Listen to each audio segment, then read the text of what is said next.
Hi, everyone. Mystic Moons is here. Hope you are relaxed, comfortable, enjoying yourself. Mystic Moons is open for chat. And just to remind everyone, including Mystic Moons, this is a great time. This is a great time for true love and a genuine career. This is a great time.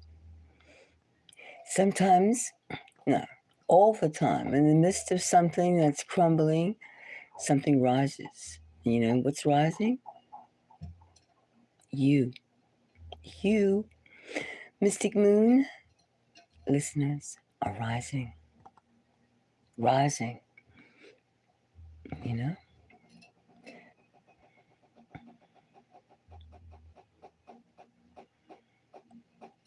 You can wonder, how is that so? Well, it is so because you have the gift. You have the gift of intuitiveness. Intuitiveness is a gift. It can be cultivated.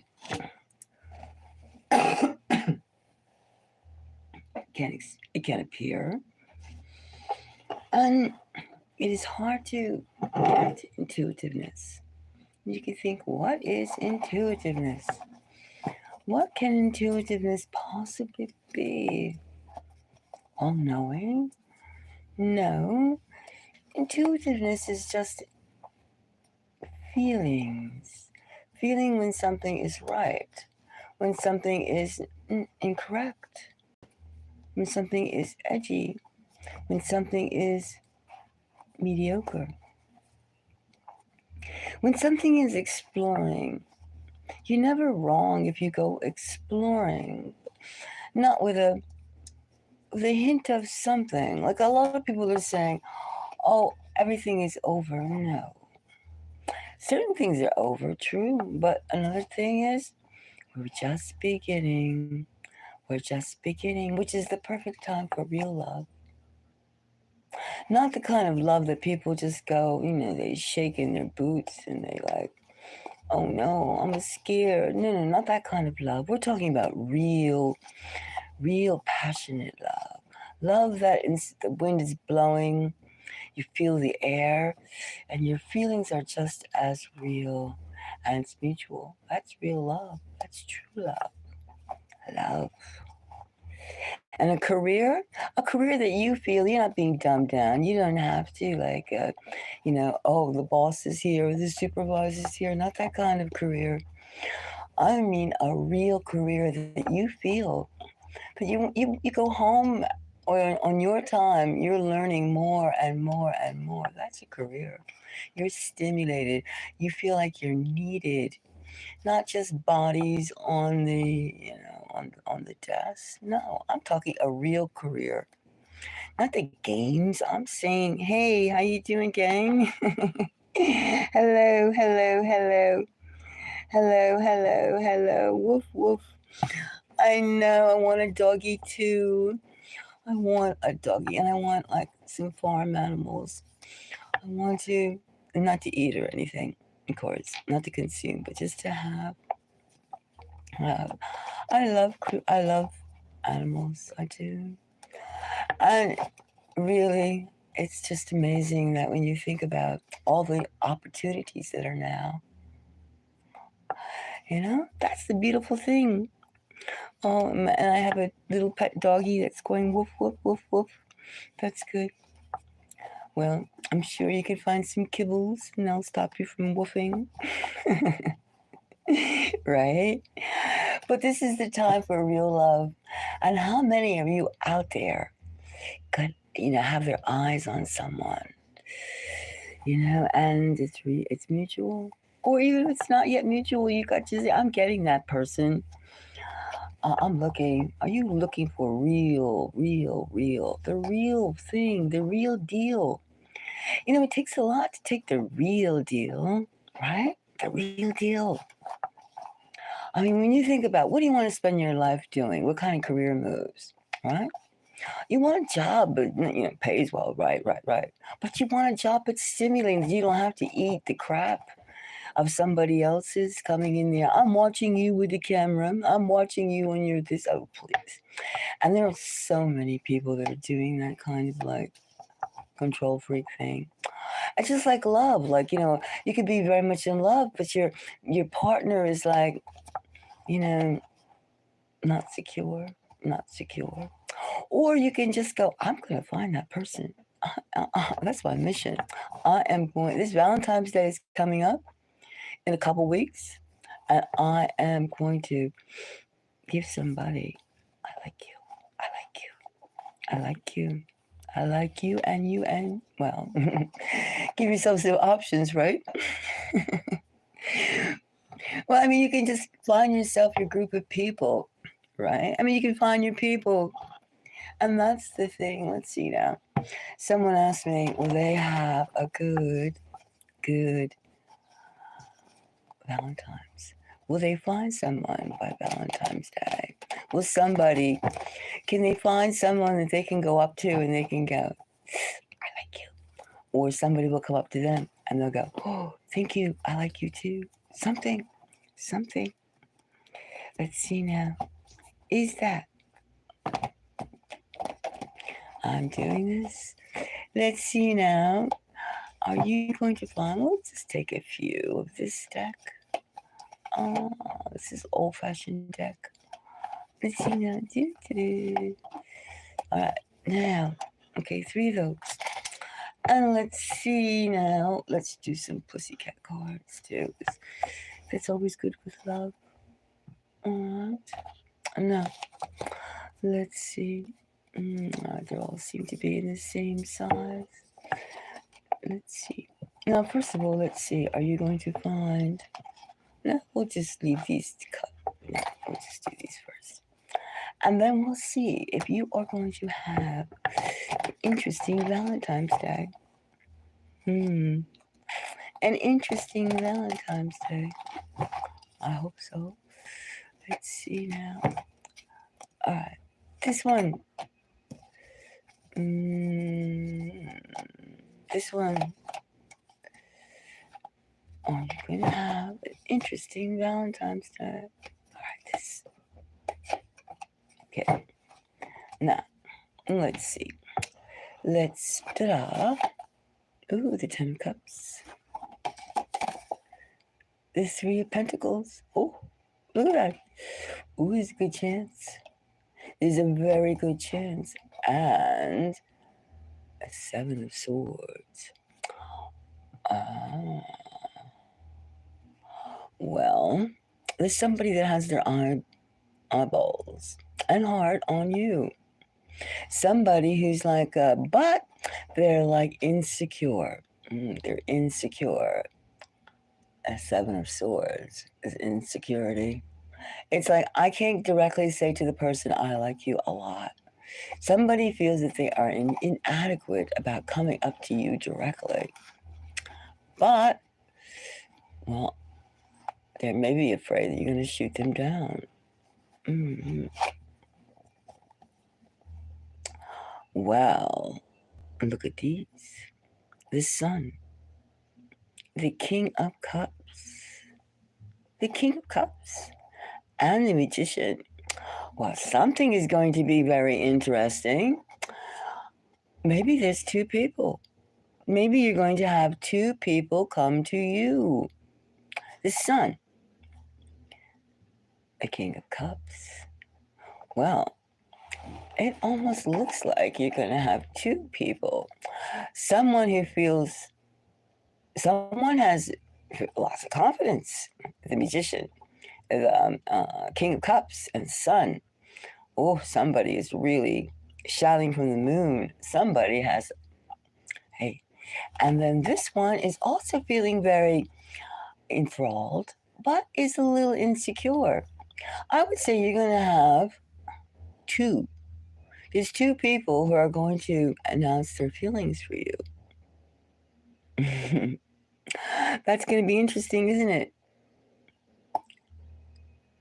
Well, I think you're going to have a very busy day on the 14th of February. It's Valentine's Day. Not far away. Very interesting. Very interesting.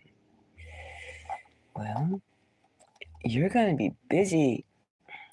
Busy, busy, busy. That looks pretty good. Does anybody have any plans for Valentine's Day? Anyway, hello. Xtel action. Ooh. Tell me, X, how about what is your Valentine's Day going to be like? What is yours? Hi, August. What is your day going to be like? Tell me.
Well, all right. Now, where is the love? Hello, hello, hello.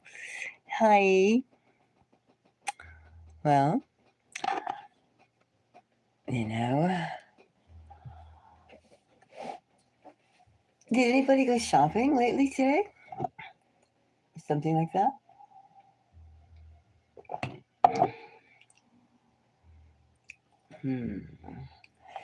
Someone came. Excuse me.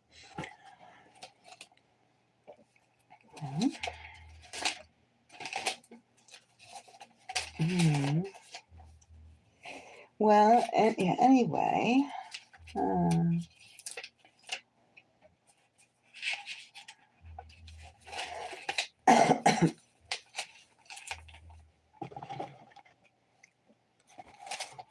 Anyway, let's see.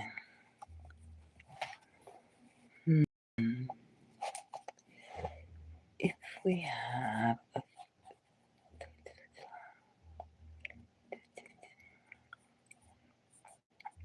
you know what I'm seeing right now? I'm seeing a field. And maybe there's mountains way in the distance. But it's like I see a leg, trousers, pants. And I see like somebody having like a jacket on, a jacket. And they're holding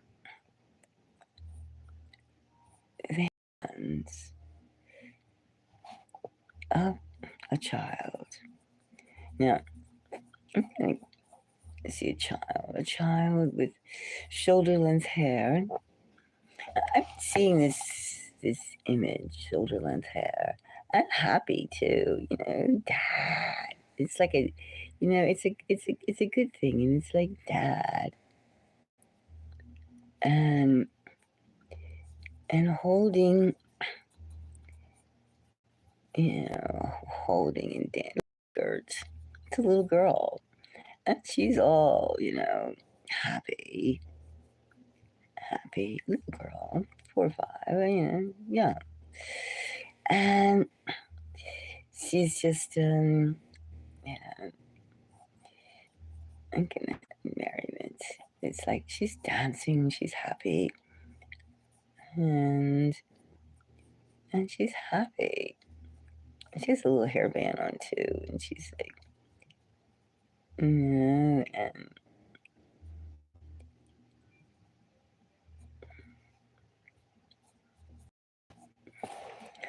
and she's like, holding Dad's hand. They're holding together, and Dad. Well, let's see now, Dad. Shoes. Da. Let's see. Now, I'm gonna have to do this twice, but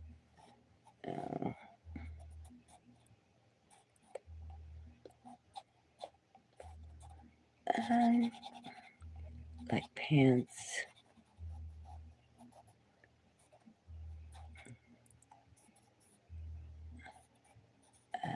Let's see, collar.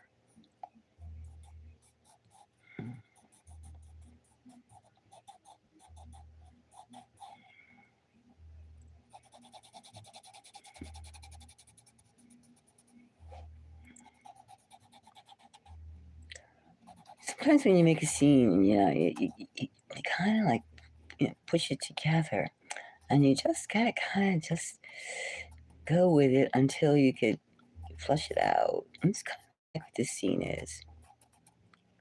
Pants. When somebody's not wearing tight jeans, which, a lot of people don't wear tight jeans. It's kind of loose, has a few like wrinkles in it, just because. Let's see the back. Actually, I need a bigger piece of paper. This kid is like this. And then little hairs. She's with her dad. And he's taking her for a walk. And she's just like, she's kind of skinny still, but she's happy and kind of skipping. Kind of happy. Well, one thing we do with ink, you can't, there's no erasing, so let's see. Let's see.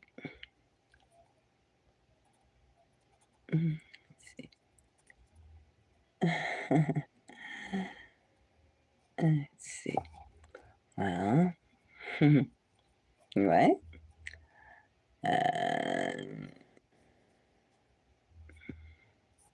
And then there's like mountains in the background here. Mountains.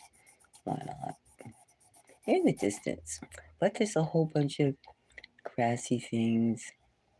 Some flowers. Puffy flowers. And have a look. Sometimes you get like images. You just like to draw them out. That's all. And see where they go. Like I've been carrying this image around. Oh, I like it. Not because I liked it. And it was someone who I did a reading for. And this was her dad. And I'm not doing it justice right now, but I don't know, if I keep on drawing it, I probably could do it justice. And just, I need a bigger piece of paper. But I'm going to, excuse me, I'm going to do this scene over here. I'm going to still draw it because it's unfolding itself. You know, when some people tell you stories about things that happen, you can they say it so vividly that you could picture yourself. Well, it's kind of, yourself being there. Like if somebody says, well, I went to a club and I did this, and that, and they go into detail. And then you could say, gee, that sounds like fun, or something like that. Or like, really? So it's kind of like, it's more or less like that type of thing. But this is something I saw. And I just want to,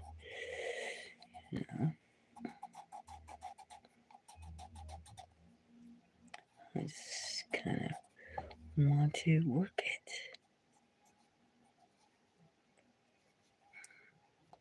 Sometimes when people have nice experiences, you can make, if you think about them, it's so sweet, it makes them you can make them yours. I mean, you're happy for the person having that good experience, but it's like you get a little, it's nice that you can feel happy for that person, and the happiness that you feel for that person, it rubs off on you. I guess it's a nice, well, it is, I guess it is a nice thing. Of course, I need a bigger piece of paper.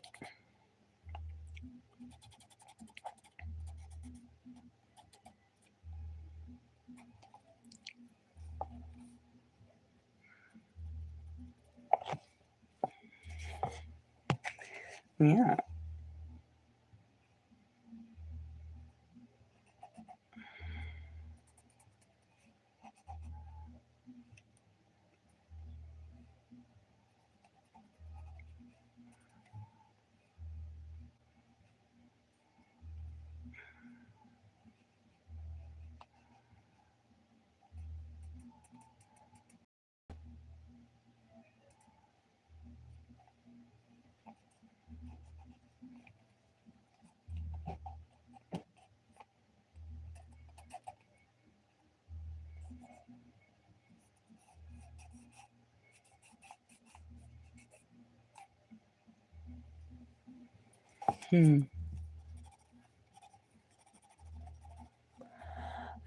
Light colors, but too light colors when you're just sketching something out. You can't get a grip on it. Fathers play such a good role in children's lives, I think. They certainly play a prominent role, right? Parents are important. And even if you didn't have nice parents, you can always be a nice parent yourself, or a nice aunt, a nice uncle, and sort of make up for it. It's beautiful.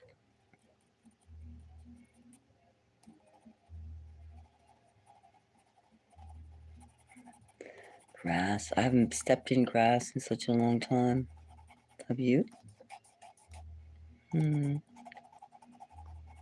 It's hard to step into grass when you're living in the state of New York because you think, what's in that grass? But the romanticism of grass is something we can still enjoy, I guess. Right? Of course we can. Of course we can. You just can't lay on it, that's all. You can step on it and go and stuff like that. Yep.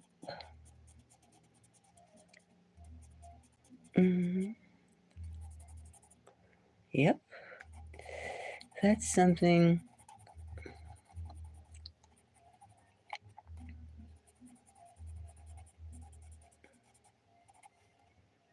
I'm really ready for spring though. A couple weeks of real winter. I'm ready for spring. I'm ready. Spring flowers, hush puppies. What do you call those things? Hush puppies. Yes. Yeah. I got to get a bigger piece. All right. Now that's the first step. Now this is the first thing I saw. We see a couple birds. Birds.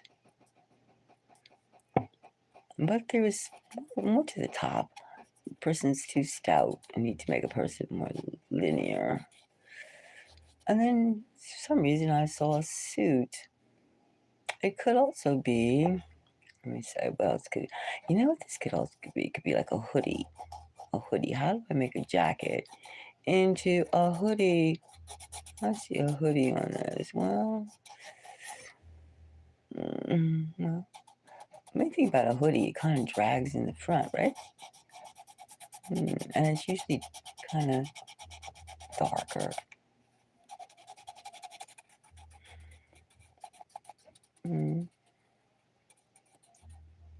Darker.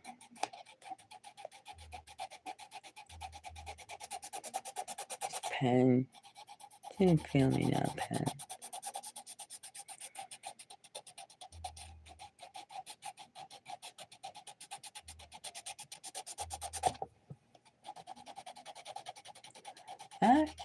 Hoodies don't have that much shoulders. Mm.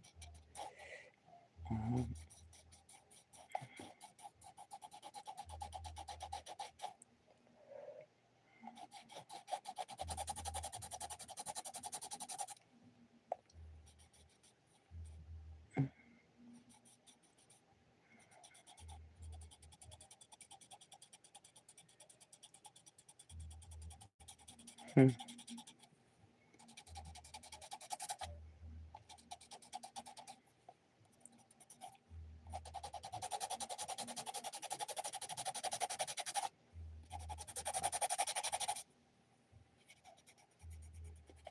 Oh yeah, I definitely need a bigger space. Should be some neck on the back of the head. The room for the back of the head, though, I made it too big.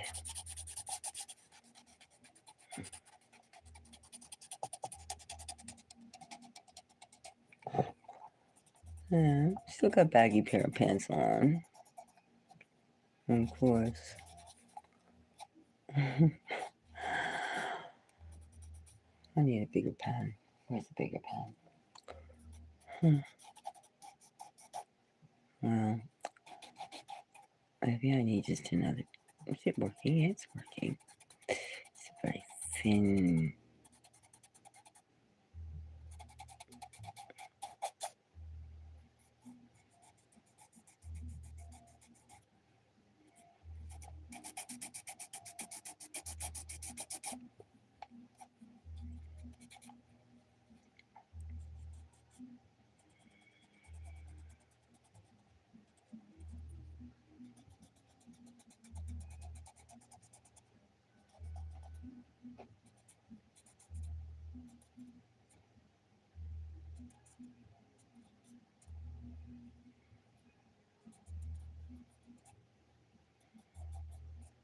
I'm going to take this sketch and I'm going to do it in color.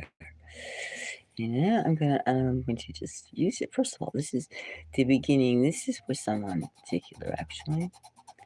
And I just releasing the image that I had from the reading that I had. Lots of times I get like images. I see, sometimes I take the time and I draw them out eventually. I see this one is put this pants down low. And the feet was coming down here, you see? Put this feet like it's walking. It's walking. Yeah, okay. See, here's the other part. Walking. That looks like a walk. Strange walk, but it's a walk. And when you're walking in the park, see that? Huh? You see it. I see it's walking.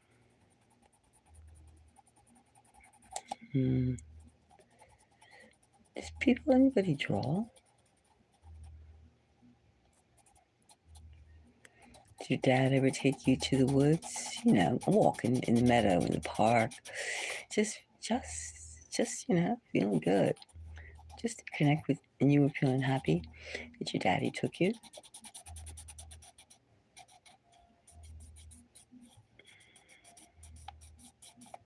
It's a hoodie. We got a hoodie in here, so now we get to make a hoodie. Hmm.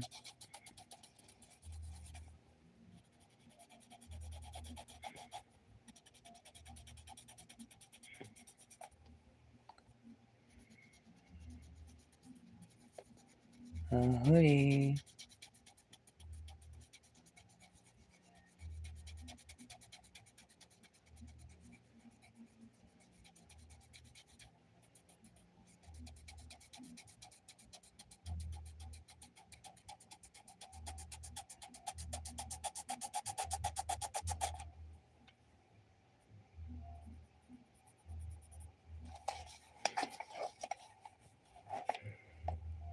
A hoodie. Hmm.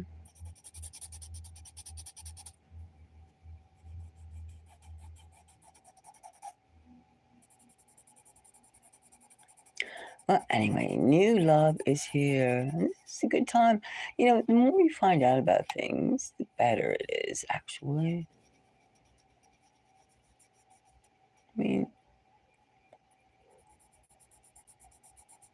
and you would think, well, well, she is at least you know.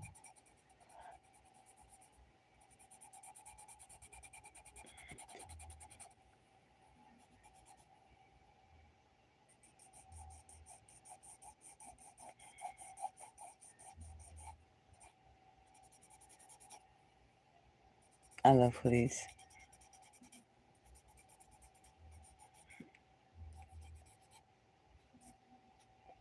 Well, it seems like dad's overdressed and the little girl isn't. Um, Maybe he's just holding her coat so she can run around a little bit. You know, it's not that cold. And sometimes people just like to wear baggy clothes. They just do. Hmm.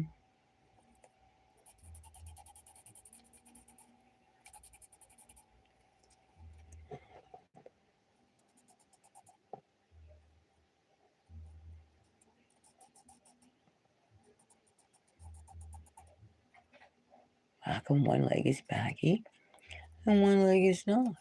That's something I'm just thinking of now. Well, maybe dad's turned on an angle. Could be. Could be.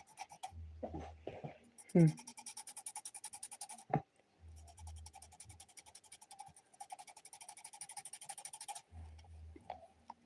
You know, you can grab a piece of paper and a pencil and sketch too. Doesn't matter what it looks like, as long as you're getting off on it, you're getting a feeling. And besides, you see the way drawings have start. They start like stick people, more or less. And you get the idea out there first. Yeah. It almost looks like so. It's the back. It's the back. It's the back. That's true. Here's the back. Mm, mm, well, I see.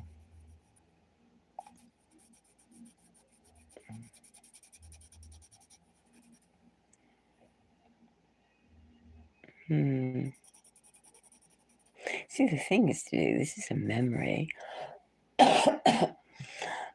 It doesn't matter what the person wears because this person, it's almost as though it's the spirit of fatherhood. It's the spirit of, it's the time of the past time. So it doesn't matter what exactly, it's the feeling. The feeling. Now, we have to have some shading, some shadow. Where should the sun come? Okay. Now, this is the shadow of the person. Legs. Everything has a shadow. If it's a shadow, You can get a shower for the child too.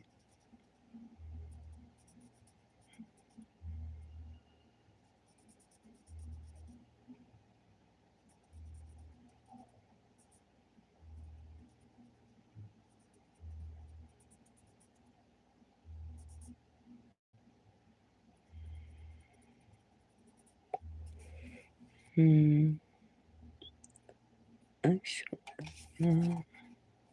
Still wear pants.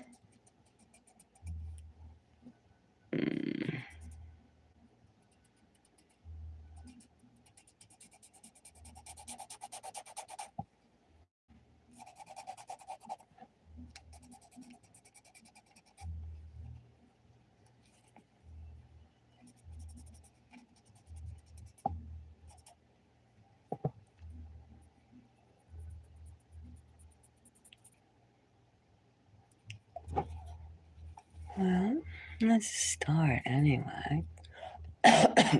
Excuse me. Hmm.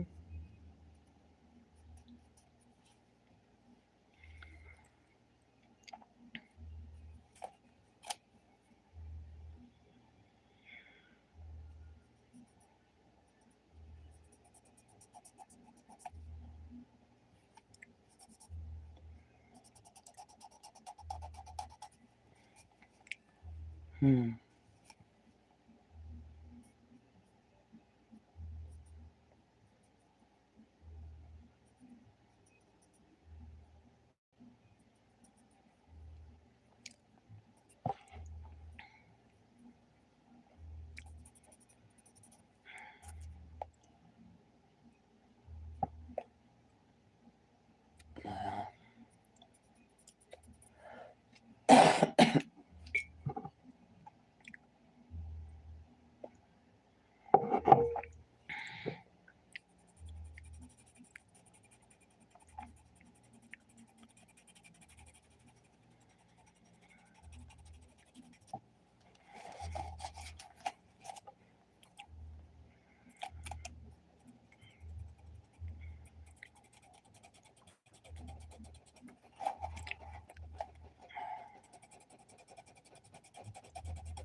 Actually, I didn't even know this sound was off. I was talking away, but I didn't even know the sound was off. Oh well, I was busy drawing for half an hour. Anyway, I did a reading for you, as you could see. I did a reading.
Yeah, this is the beginning of an image of the reading that I was given by this person I was doing this reading for, this woman.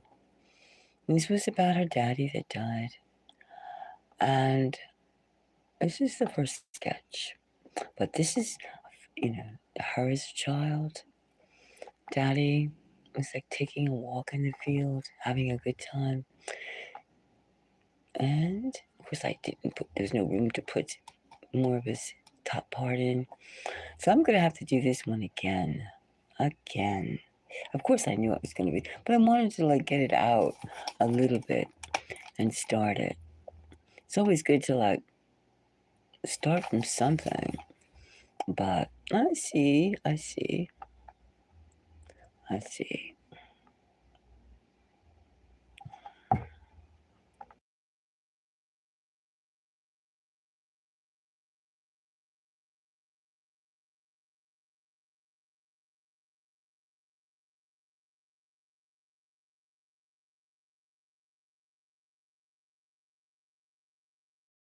This,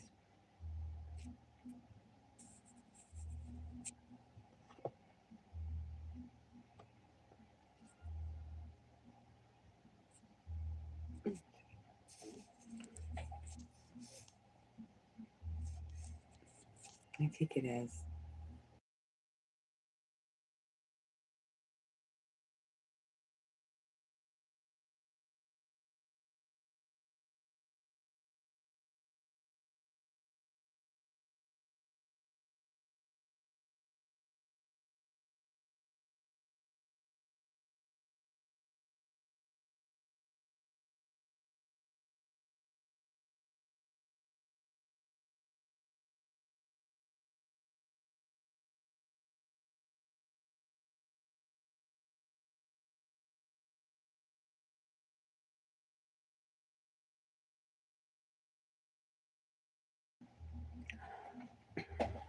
Well, hello.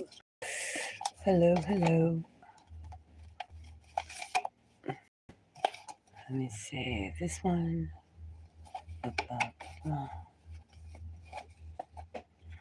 So you can see you're going to have two gents, two guys, who are going to be quite interesting. Mm. Hello, how are you? The drawing is this was this is the beginning draw. This is the beginning drawing of someone I did a reading for, and this was the image that I kept on seeing about her dead father, her passed away father. And I saw him like the way he felt.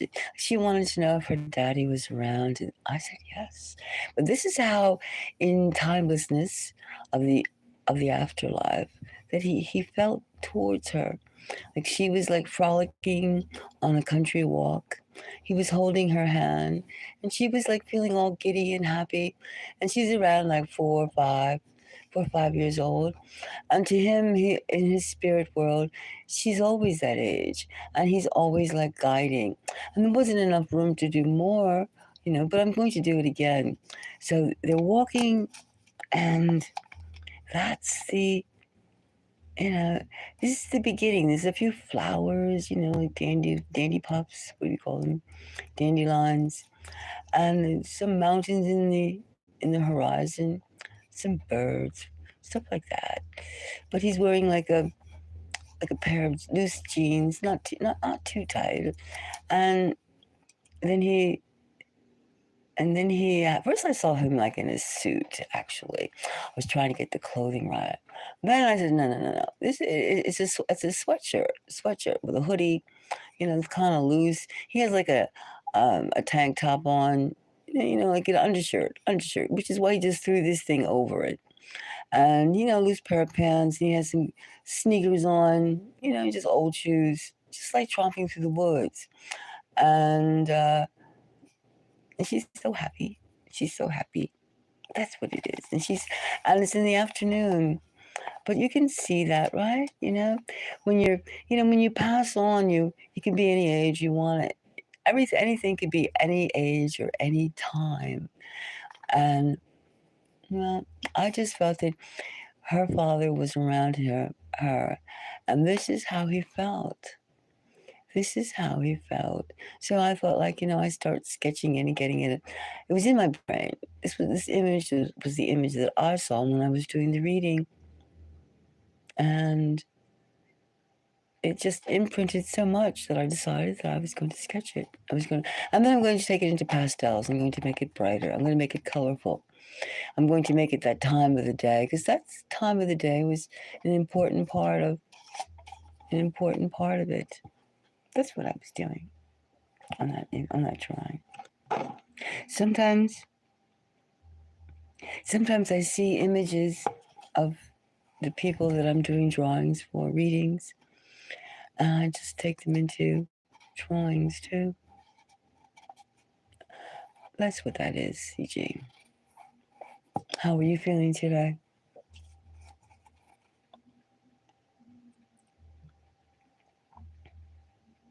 How are you feeling today?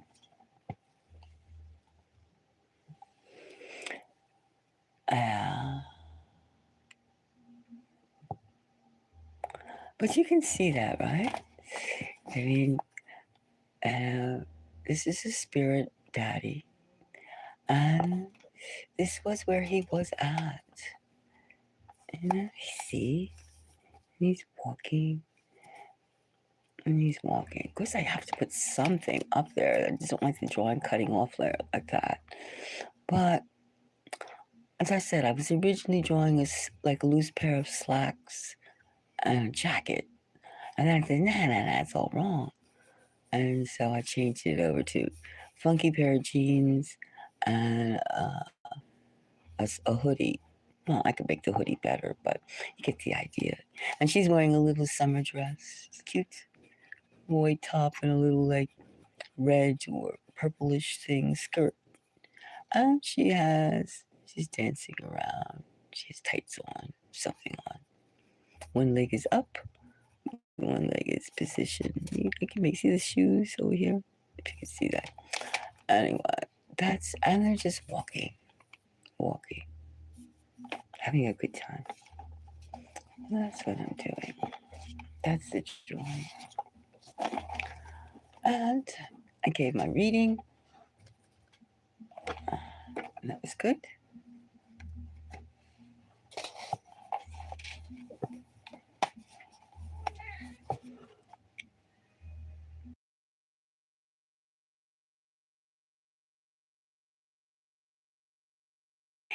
Hey, how are you?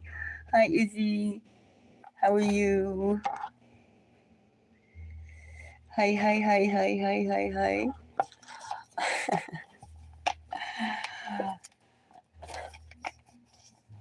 How are you today? How are you? How are you? I get a bigger drawing. Oh, here's a bigger one. Oh. Now, let's see. Mm, sometimes to get an image, should I do the same thing again? Or should I? Maybe I should use a pencil, so if I wanted to make it pastels, I wouldn't have to worry about the ink lines. You can see that. Sometimes, like both my parents are dead, and I wonder if they ever, well, if they ever haunt me. Sometimes my father does. It's kind of creepy. My father and I weren't very good friends, but it's all past. It's all past. Hey, that's good. You have some concerns. Like what? What's wrong? What's wrong? Concerns. Concerns are good. Concerns are good.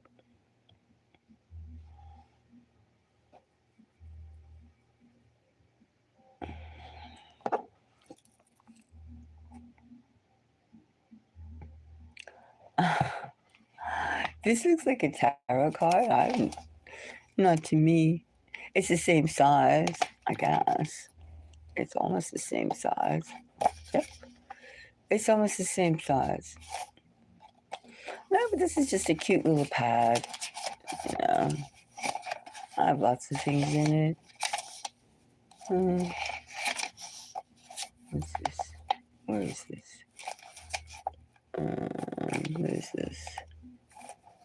What is this? I can't figure out which way it went. Ooh. Oh, this is some bizarro. Yeah. This was some bizarro. Oh, I know what this. Look at that drawing. Look at that. That's something. This is a bizarro. Hmm. I don't know what I was thinking about that one. Sometimes I really like bizarro things.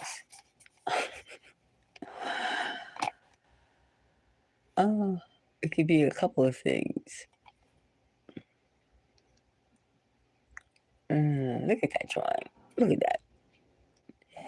This could be like first. I thought it was like a horse, right? It could be a horse standing on two human legs with a tail, right, or something like that.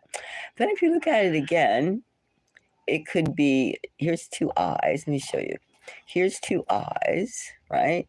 And it could be like some kind of helmet, or hat, and it could be a little, boy with a G-string on or something, or it could be like a big fish. Like a fish mouth, fish creature, or some kind of creature, and it could be like hugging something. God knows what this something is. It could be just hugging some kind of something. And then this looks like a big pussycat, obviously. And this looks like some kind of weird type of creature down here. Hmm. And some clouds or something. That's weird. What do you think?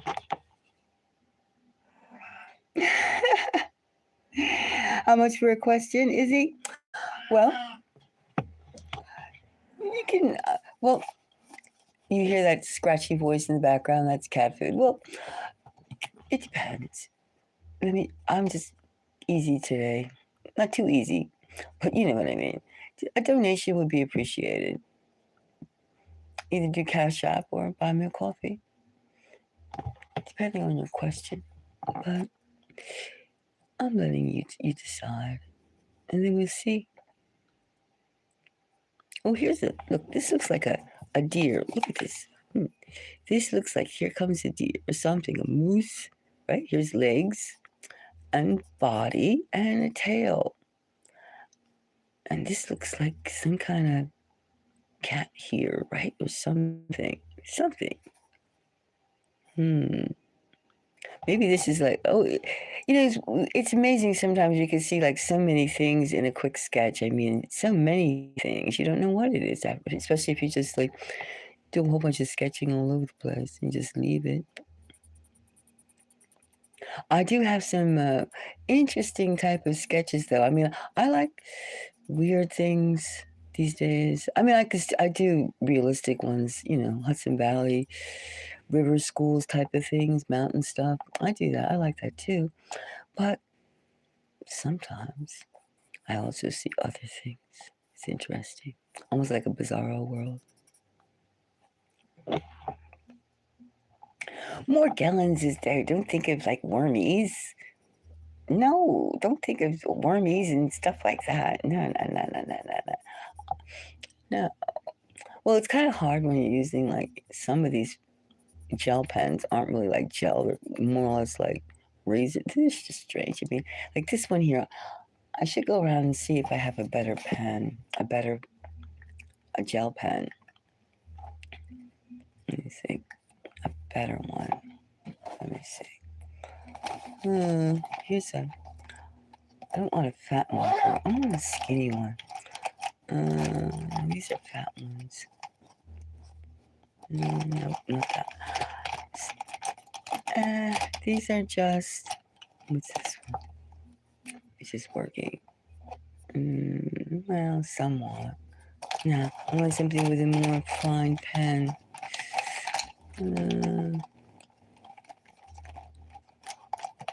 Let's see. What's this? Oh, maybe this is a pen. Let me see. Oh, let's see this one. Oh, yes. This is one gives me the moves fast. Oh, that one I like. This one. I like this one. Okay, so I got my pen. This one's cool. It's easy. It's easy to move. Doesn't take much. It doesn't take much energy to move it around. Well, that's the whole thing too about like what do you see in something? I mean, CG. I can't see that you can see more bugs or worms, but when there's so many other things in it, it's a little demented, I must say. But I see things in it. Look at all these things in it. This looks like some kind of weird thing right here. It's another thing. Mm-hmm. I mean, it's kind of like there's a little elephant, like Dumbo. Sad eyes looking up.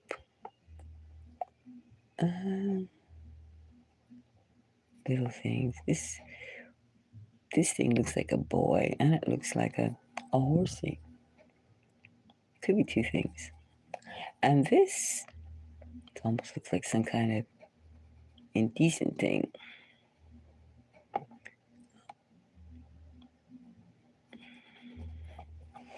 Maybe this is how, the other dimension, universe looks, the multiverse, not the universe, the multiverse. It could be anyway. Oh, incidentally, I just use my imagination. I don't take anything or anything like that except coffee.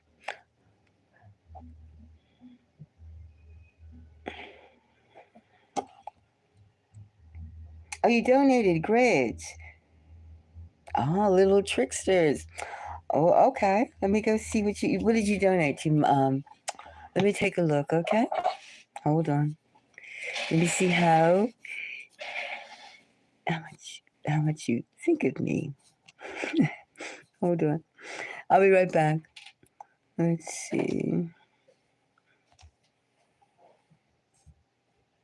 Now, for that one, you get one card, but a good one. So, let's see now. What's your question? What's your question?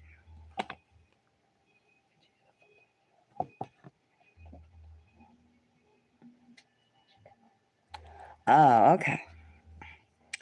All right. So let's see now. Let's see. That's a good one. Well, let's see now. When?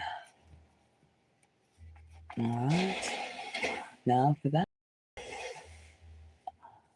Well, let's see now. Concentrate. When? Okay, I got your. I have your question. Let's see now. Okay. Now let's see. Where?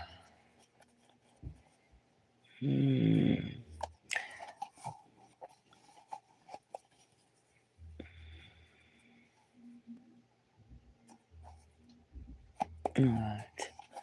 We're going to take this one. This is one card. Now, let's see now.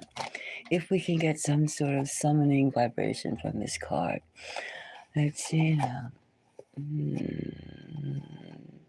When?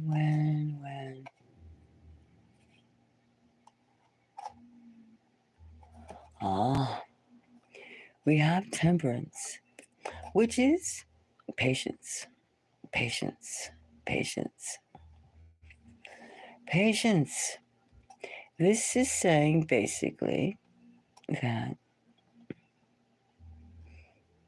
not right away, but not that far away either. It's kind of, if there's no extreme length of time, and it's not going to happen tomorrow, but it could happen sooner than later. That's kind of a twisted way of saying it. But with temperance, it's not strong in any particular direction. And since we're dealing with time, we're not saying tomorrow. I mean, Monday. No. And we're not saying months from now either. We're basically saying that we have to narrow that down, narrow that time element down. So, let me see now.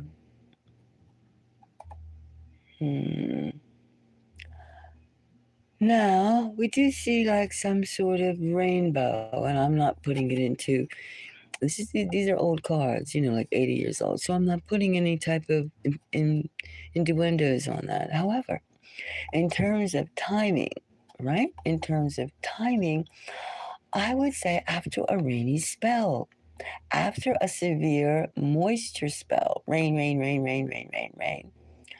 and it would be acknowledged that after it's finally been raining, cloudy, rainy, period, then there would be a joyous occasion that the rain would stop, and that's when you have the best chance of getting what you want. That's when it would happen. That would be the timing element.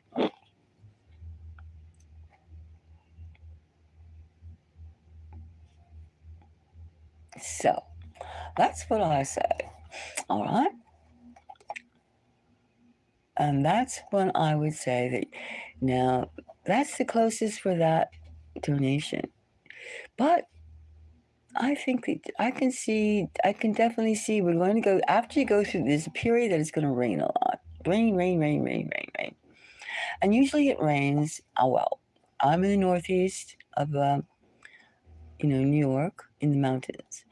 And technically, mind you, of course, they've been playing around with the weather so much, it's hard to be technical. But I can say that technically it rains in theory a lot in April, right? April. But then again, that's like February, March, April, 3 months away. It could, of course, obviously, it's going to precipitate before that time. before April.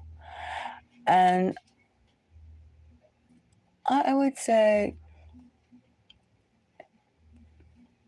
it's not going to be that, since we no longer live in an environment that weather is predictable. So I would not even say that that is the case, like April. But wherever you are, I think you are in, where are you? Well, you don't have to tell me where you are. It's okay. I'm just saying, after a period of rain, like day in and day out, a week or so of rain and ill weather, then you're going to have like an afternoon, not an early afternoon of just the sky will clear. You see a rainbow, and soon after that, you should hear word about the question you asked. Okay. Now, if you want to, that's what I say. That's the images. That's what I say in terms of temperance would be as a timing card. That's what I say. Like that. But after a period of rain, precipitation, not snow, rain. And it could rain anytime. As you know, we don't have regular seasonal weather anymore. Not at all. So, no matter what part of the country you live in, or any country you live in, it doesn't matter. You would still have that type of thing.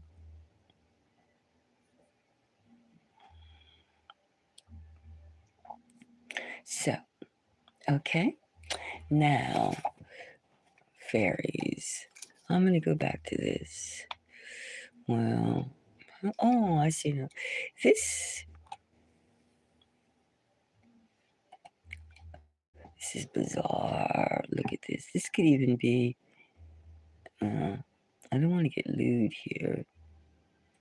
This is a tree here. I remember that. This is one of those like Serengeti, those little old time trees. We call them arcade. Not arcade. It starts with an A.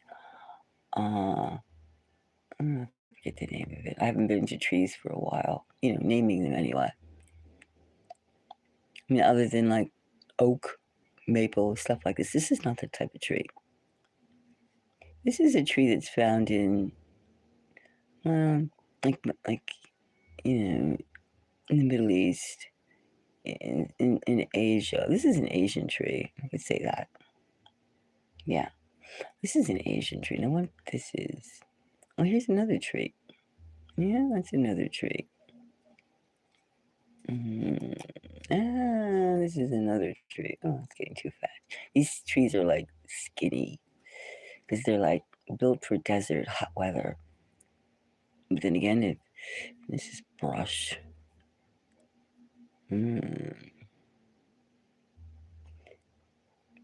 But you go in the woods and you take a walk, even one of those, any park that's pretty much not developed too much, you can see some pretty, and you start like really seeing instead of looking, you can see some pretty weird things in plants and rocks and trees.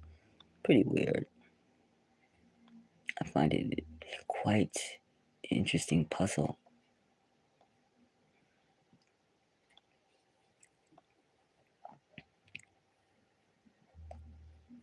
This is almost like a pussy cat here, right? A big cat, almost like a big koala bear or a big raccoon bear, something like that. And then it has like, the body, and then it has like a spooky thing with sharp teeth in its chest cavity. But of course, it could also be like arms and legs too, the torso. It's a weird treat. And then, of course, this right here could be some sort of weird antelope or deer thing. And this could be like a floating, sad little elephant, right? This is a tree. What is this? This is the tail. And if you were to meet like, people beings from other places, well, who's to say that they have to follow our definition of what things look like? Main thing is this character has some pants on, right? And it's innocent enough. This even seems like some weird creature getting hugs. Could be a tree hugger. Can you imagine like hugging a tree and then there's like a spirit in that tree that's kind of like one of these things? That's funny. That would be funny. That would be absolutely funny. And they're going, ah, ah. Weird. I think so. I think so. What else do I have in here? No him, I know him. We got that. Let's go this way. Let's see. These are all empty. My pussycat. This is one of my pussycats. This is Kwee. This is the calico. Let's just spray it. I haven't. Preserve it.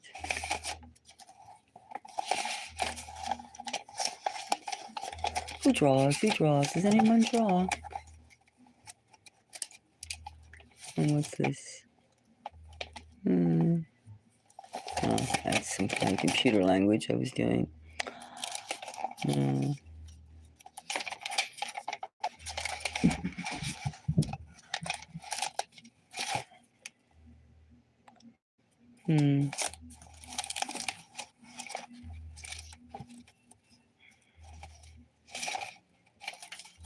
Let's see now. What is this?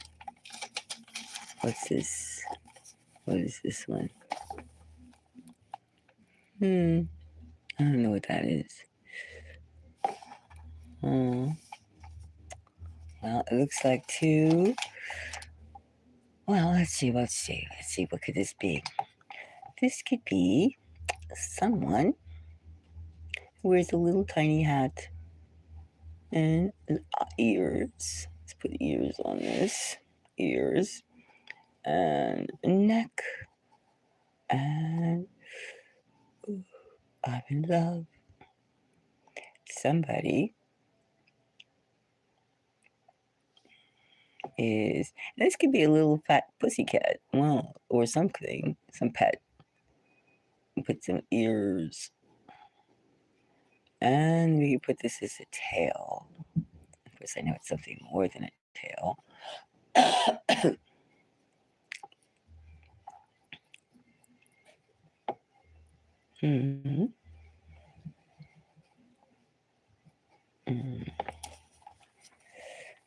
Well, now, let's see. Okay. Fat cat. A fat kitty. I think all types of pussycats. Or, now, how is this? Now, we know a cat has a nose. And this is a little. Cats always have M's. Not all cats, but Mogies have M's on their forehead, right? A little ear, happy ears. And meow, meow, meow, meow. Oops, that kind of looks. And take his face down a little. Looks like a little pit bull or something. Well, okay, kind of get him kind of smaller. Okay. Looks like a little dog more than a pussycat, right? Or like a dog. Pittsburgh. Oh, you're cold too. You're cold too. My friend went down to New York, not New York, Florida to get away from the weather here. Of course, where do you think he has? Snow. He's sending me just as much snow as in my backyard. And guess what? Somebody said that the snow that they're getting in Florida, it isn't melting. It like gets black stuff on the top, but it doesn't melt. And it's just weird. Like, what is that snow? I mean, it's like, what? It looks like a puppy dog. A little fat dog with a big tail. All right. Little fat dog.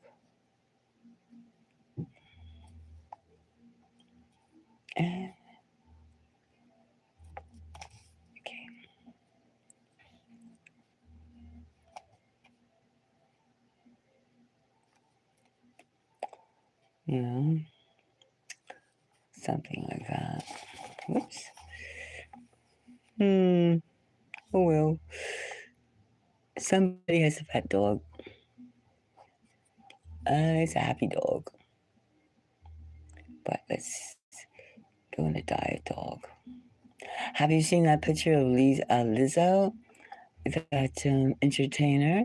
She's been taking Ozempic or one of those things, and she's lost so much weight.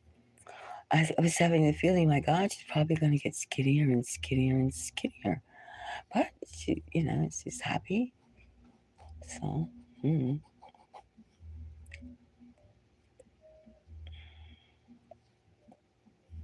I don't know why they're pushing it, but anyway, they're pushing it. And it's a happy dog. All right, so that's a happy dog thing. Oh, you have a Chihuahua. Cool. But I'm sure your Chihuahua's not as plump as this one. Well, kind of looks. Look, Chihuahuas don't have such a big. This one has a big face. A big face. If I change it around too much, I'll have too many lines. But it's a little muscular little thing. Somebody. And a big tail. Who has a big tail like that? Of course, so many dogs, they like to cut off the tails. Did you ever see a Doberman without having its tail lopped off? They look very different. Sometimes, they say, oh, you got to lop off the tail because, they get like hip dysplasia. They do, that's what they say anyway. That's what they say.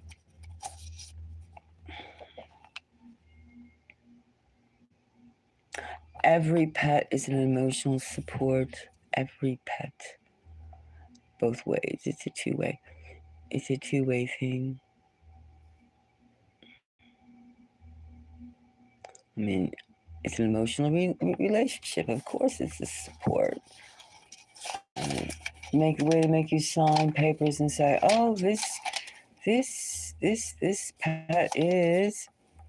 I mean, really, it's carried away.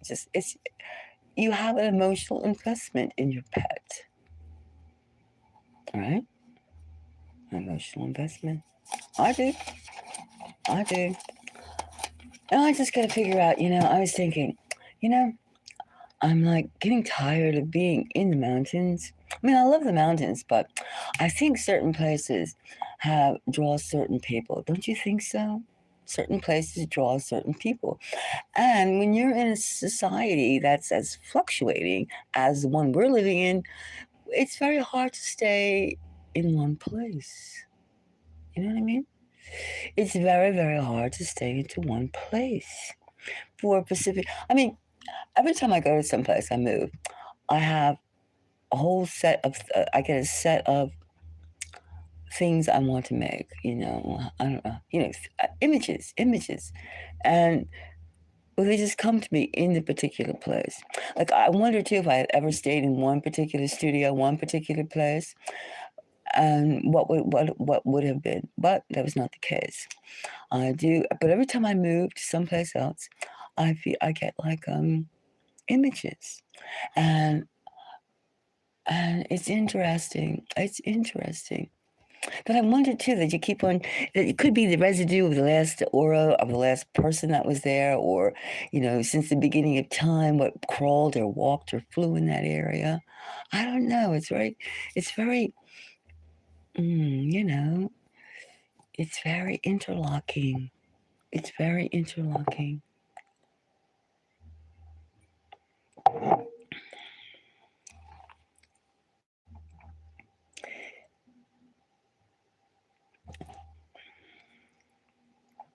If you want me to find out more details about this, you can do it some more, and I can do with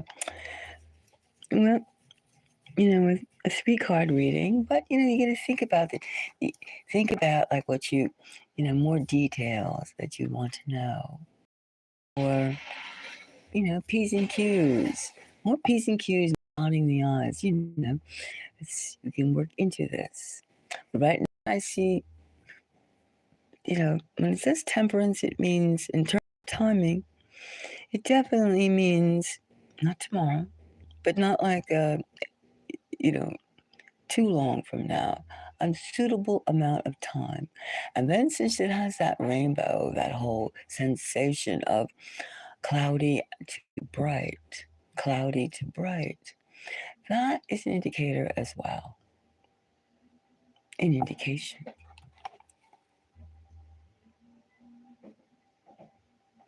Yes, yes.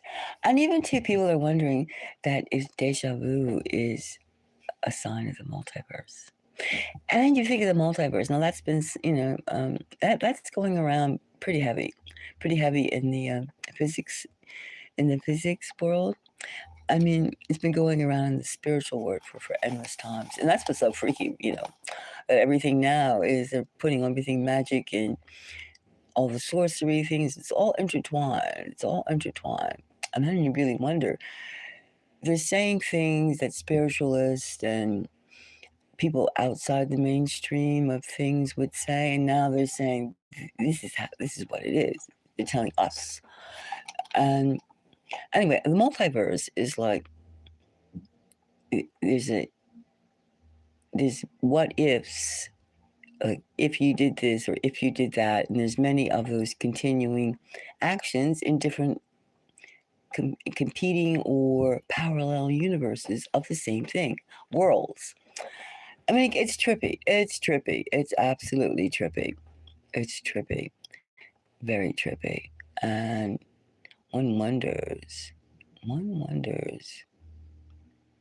That's why things are like, I don't see how people can watch television anymore because things are just so uh, like a balloon, you know? The air keeps carrying the balloon higher and higher and higher and higher. And, the options there's more and more options. And there's more and more things, things, things. It's like before we were just looking at the ground and watching ants and bugs and things like that and crickets and grasshoppers.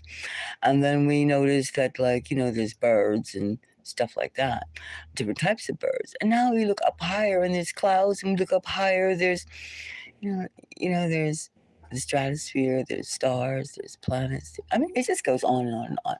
So that's what I'm saying. The possibilities. If and then you bring all that, stuff to your footsteps, and that's kind of like what energies are like. The energy of a place. It's interesting, isn't it? Interesting. So, but it's very, very interesting. Let me see now. I'm going to get my pastels over here. Do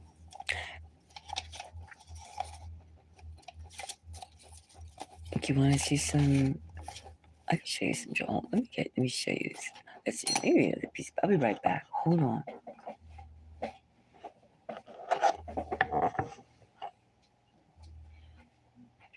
Should I turn this?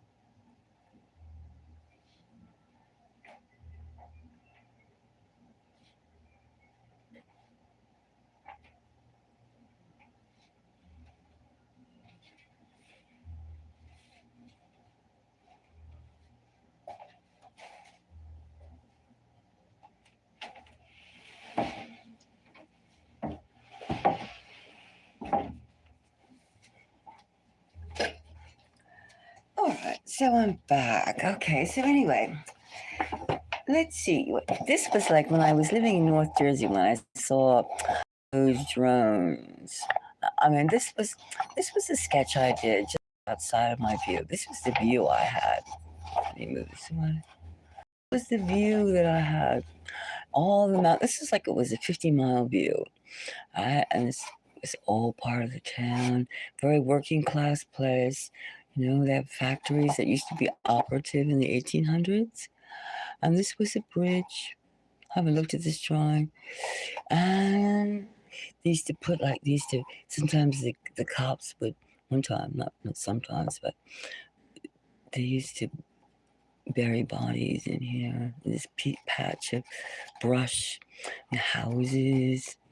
And then these were all the way, this was like 50 miles, 35, 50 miles, you know, and where that arsenal that have these drones would come up at night. Drones would come over here because this is where the arsenal was. Over here, you can't see. Over in this part here, see? And then the drones would come up quietly and circle around. Like, here's my window, big window. And yeah, you see all the different type of working class. This was the view. All these little houses. See?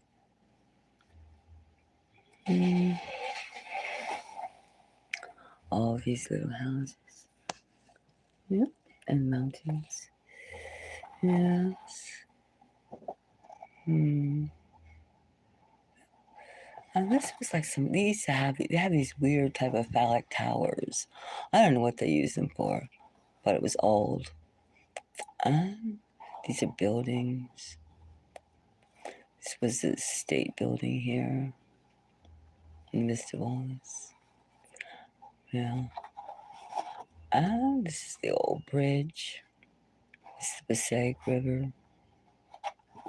The river going. And every time it rains, really rains, all this would be flooded. All these houses everywhere. This river would rise to this and flood this whole area all the way around. Yeah, that's what happens when you're around a river. And they always carry a street that they brag about it, like Snow River, River Street, Hill, Flood Street. They call these places like that. And they do that. Yeah, that was a scene. And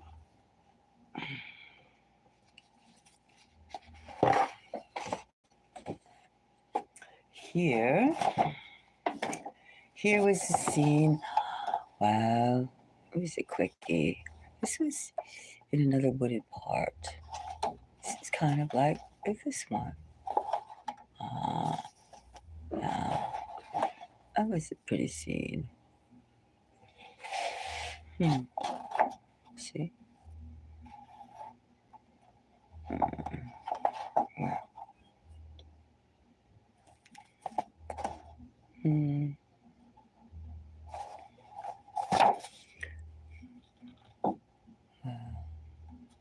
These are the kind of trees they have a lot in the mountains. These kind of old pines.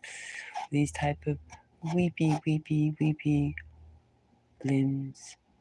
This was during the snow or something.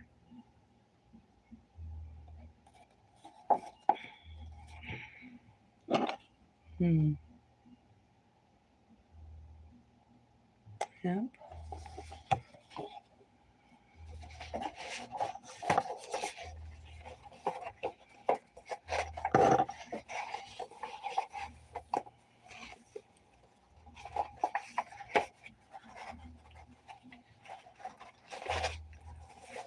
And here's a pencil of the same scene.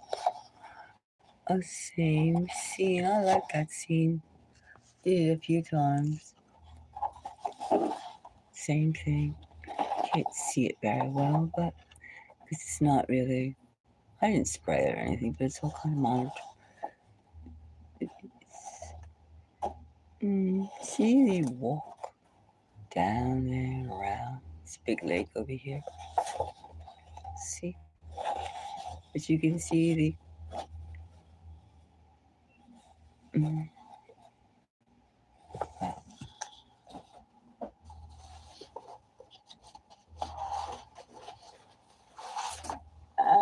here's a little bit of color to it. Oops. Let's see. Oops. Let me see if we can get it right. Oops. I went somewhere. All right, I'm live again. Yeah, the color was kind of. Yeah, color makes such a big difference, doesn't it? When you color something. Nice. Color is beautiful, isn't it? Yeah. You can just see that wall there. This is too big for this type of thing. It needs to. But I can take pictures of it. I like that scene. Sketches so much I can do from memory. It doesn't matter. Yeah.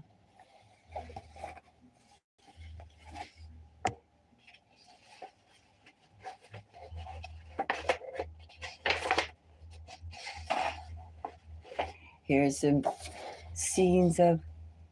I started to. Here's a scene. I used to live on a lake, and this was my.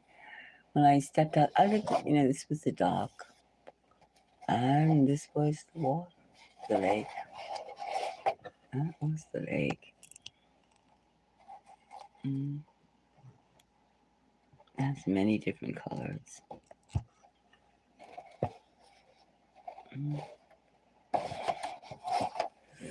Well,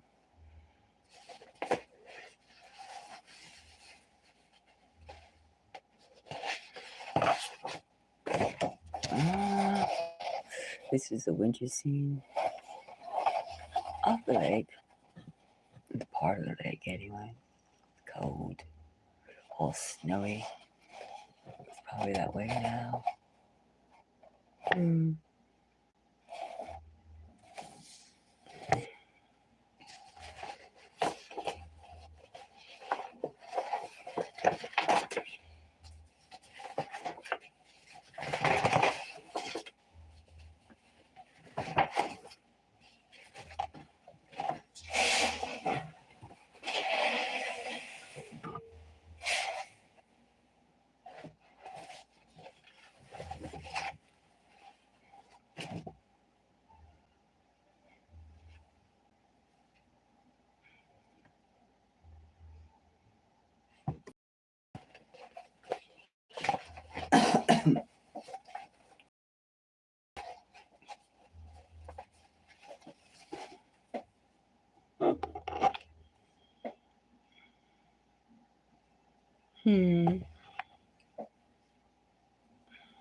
We can almost imagine ourselves by being in the lake.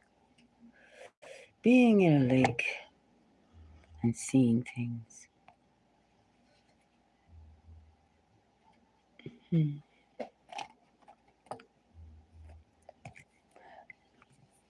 you're doing something that has so much pencil work, it takes forever.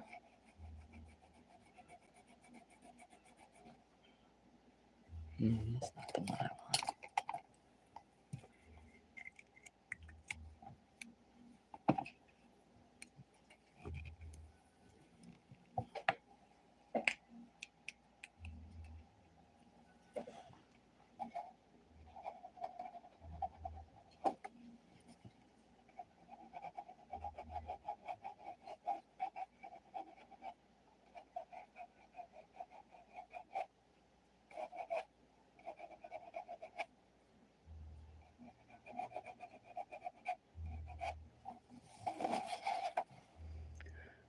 It's a pretty calm water day. But even with calm water, still is current. It's always motion, even when things seem calm. Right?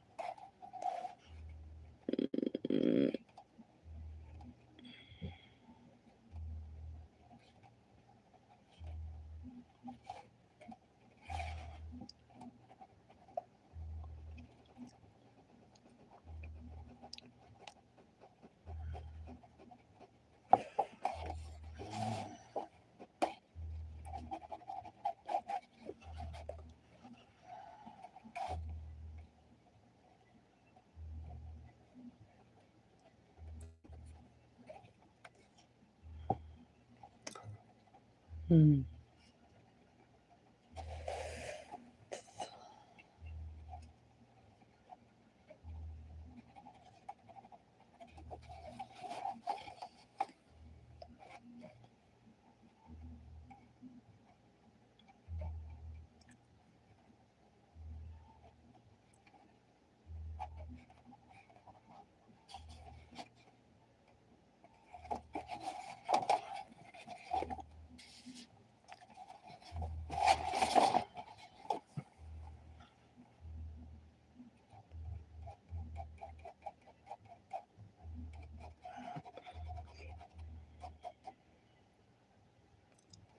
If anybody has, like a reading or anything, don't hesitate.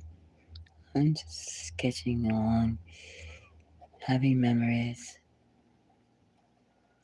thinking about what you can see.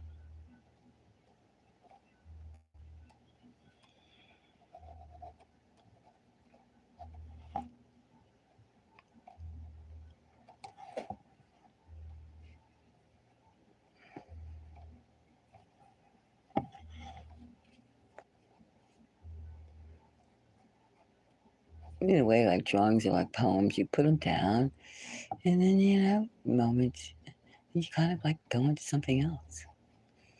But sometimes they just do not get done. Some of them you can constantly tweak. This is one of them.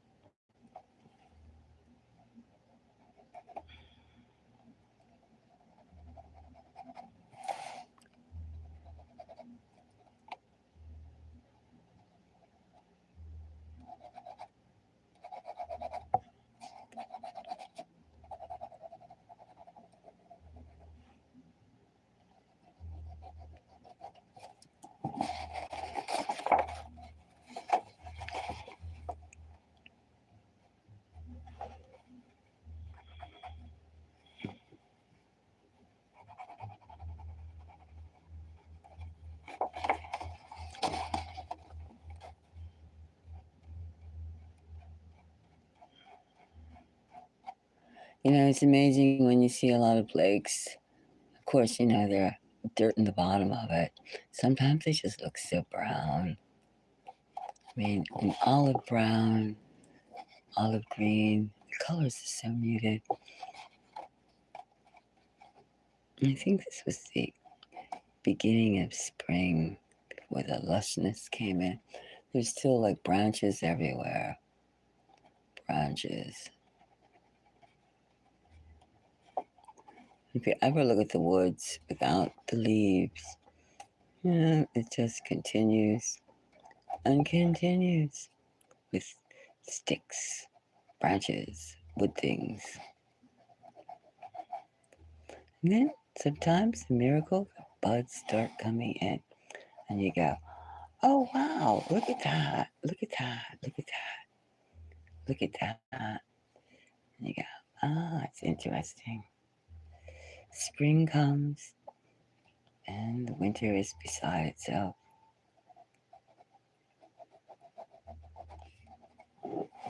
It's beside itself. It's over.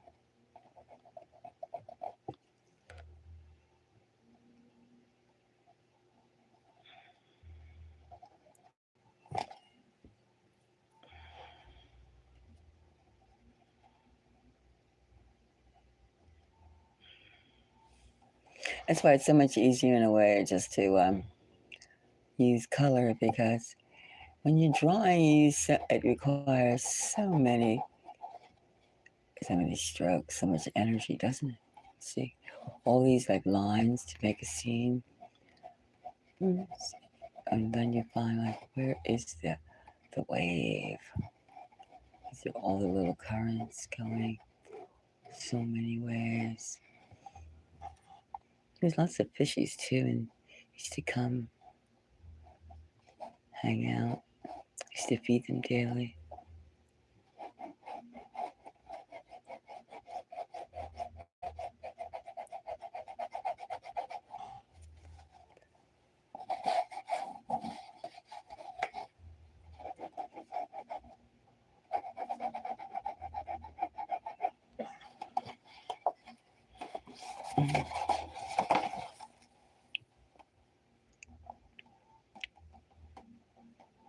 This was just dead leaves, sticks, twigs, thick, thick in the forest. Then you had like this patch of thickness, and then right behind it you had a community, like ranch-style houses, like the woods never existed for them.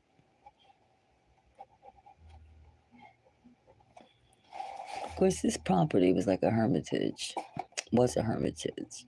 So you can see these people that lived behind this woods. They were quite happy not to know what went on in the retreat area. You go, oh, a lot of people never even knew what existed. People get so busy with what they're doing, and they don't even notice anymore. Anything. We all do it.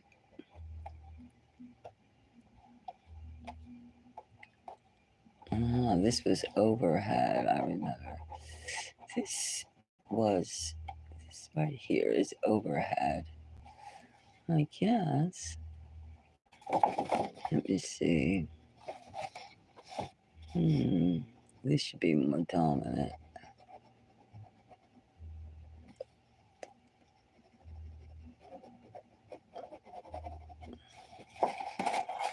More dominant, because this is overhead.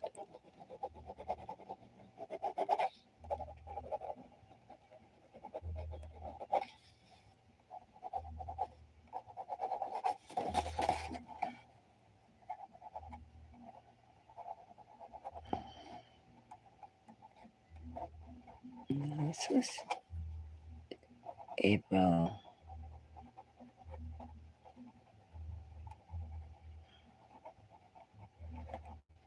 It's supposed to be the beginning of spring last year. Oh, this was an age-old woody tree. So many people have a phobia about forests because nobody really comes along and cleans it up. It's just a forest, not just a forest, but it is a forest. And they always think when a high winds of spring rain, they knock over these branches of dead ones. And they're like, we never know when you go in the woods. That's what, I never thought of that myself until a couple of people told me their phobias about the woods.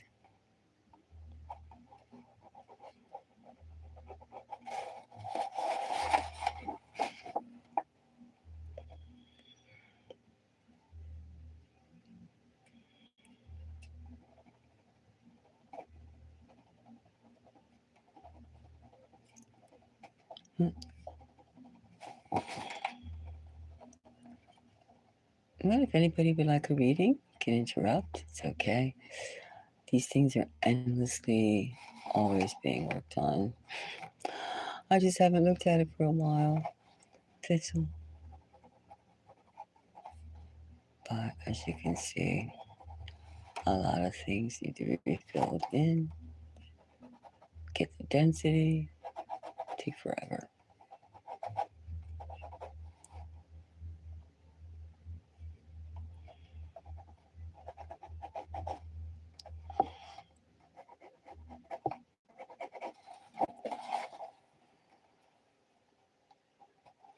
Are these dead leaves or what?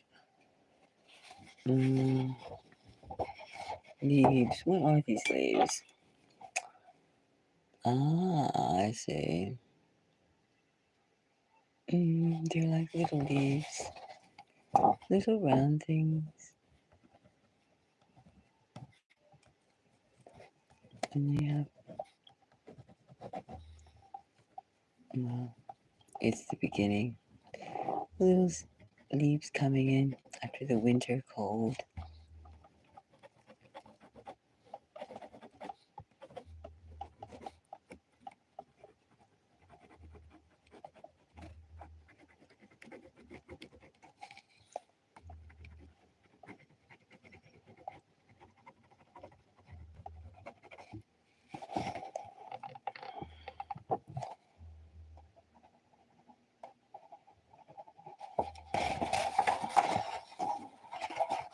Hello.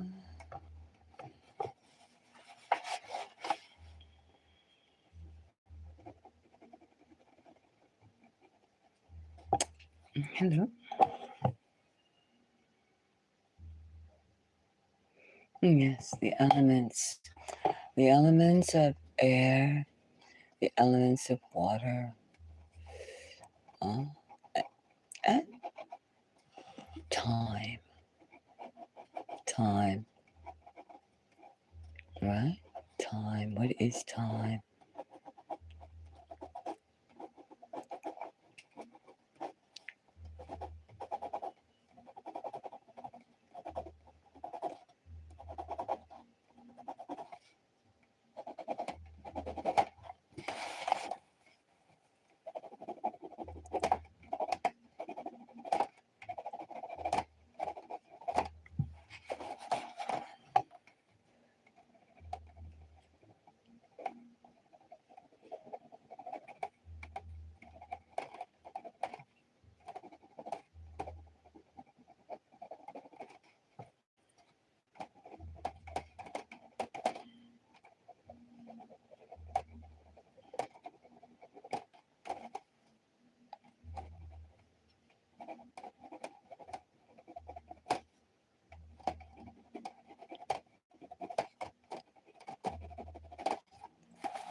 I used to walk on this path too.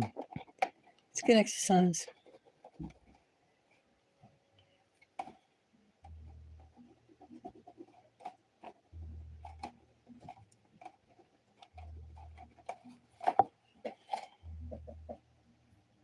Mm.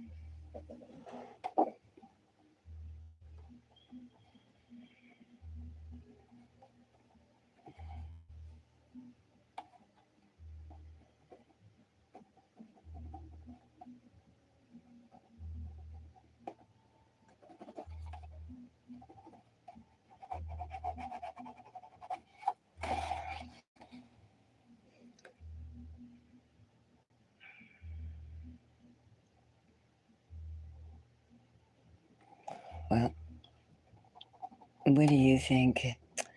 Do you think that you have deja vu and you're gonna find just what you're looking for? I don't mean to make light of anything, but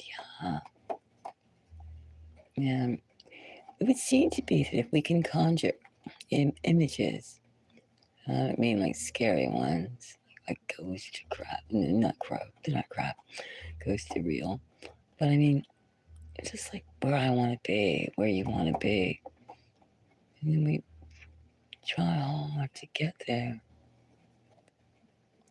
I mean, there's always something, a wrench or something they say, but still.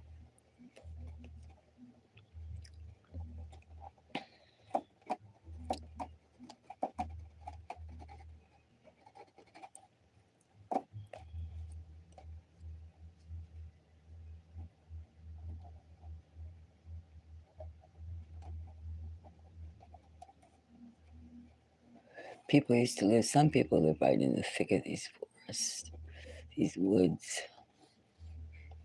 Crazy people. I knew this girl, she's Korean. She lived out in the woods. She's a weird one, too. She was a teacher. And just today, I was reading like in New York City. They said they have hundreds of like, pedo pervert teachers. And then I thought of her just now. I'm thinking, well, I mean, I know she wouldn't like, taking her students in an impolite way. You know what I mean? She wouldn't be like pouncing on her students' bones, but she might mess with their heads for sure. She's totally nuts. Totally nuts. I've seen a lot of crazy teachers. I mean, no offense to anyone here who's a teacher, but I personally, I didn't.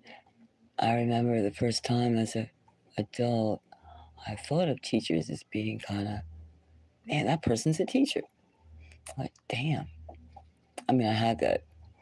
I think when you go to like state schools, government schools, you get this adoration for authority. It's like hard to shake. And then when you actually like, you know, you grow up and you meet teachers and you go, oh my God.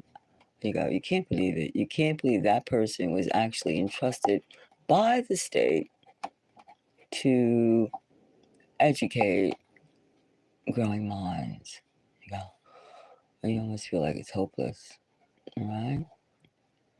I guess teachers used to be, they at one point the pinnacle of respectability. Pinnacle, right? Yeah, not really, but really that type of thing.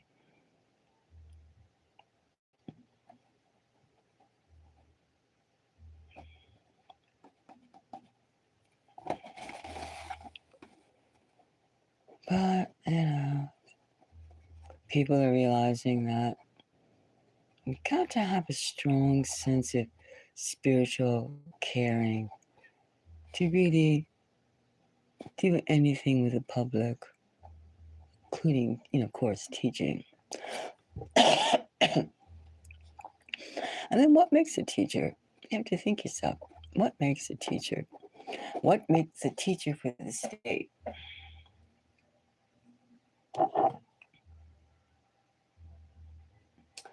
Well, yeah. But I mean, you got to believe in it, right? You just can't.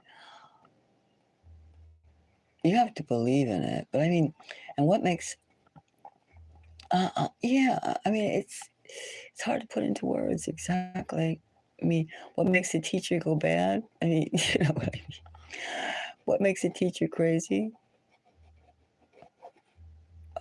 Does teaching make a person go crazy? That's what you got to ask yourself. I mean, I know a lot of instructors that they're kind of kinky, all types, all types, all types of teachers, or they have something. I mean, we're all humans, and there's all different types of humans, but still, you want to say, spare me your Piccadillys, spare me, please. And of course, you don't get that.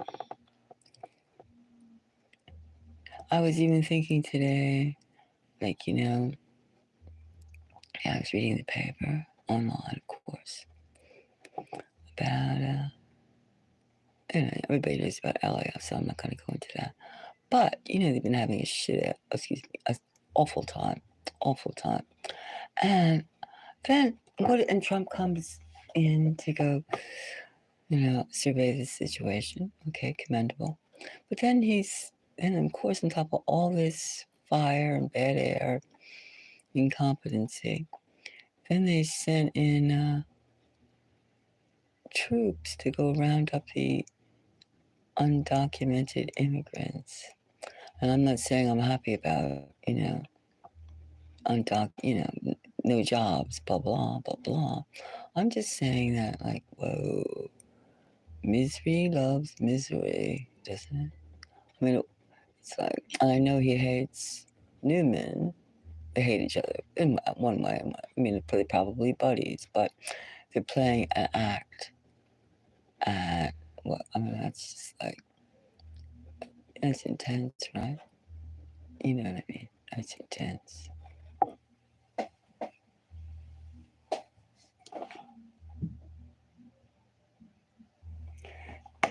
Let me see. I was homeschooled. And yeah. So yeah. Well, I think the whole thing to do is to, train in a whole new system.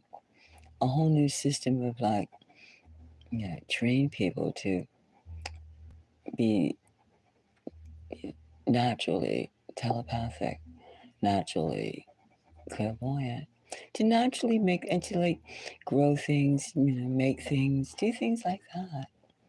I mean, to be more self, like, to be more natural.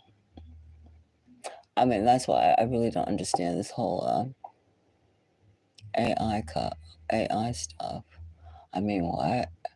I mean, it doesn't make any sense. I mean, having a whole bunch of like Barbie and Ken ugly dolls running around.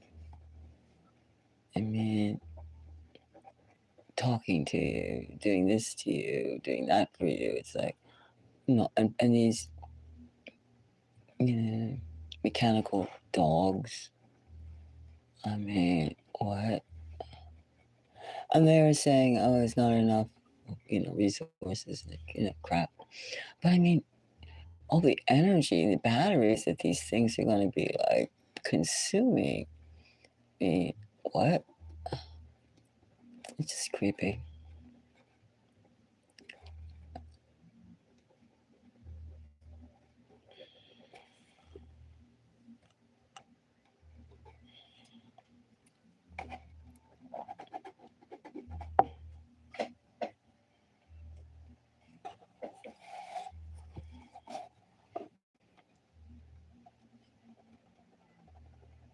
I think I'm going to make myself a cup of tea. I'm thirsty.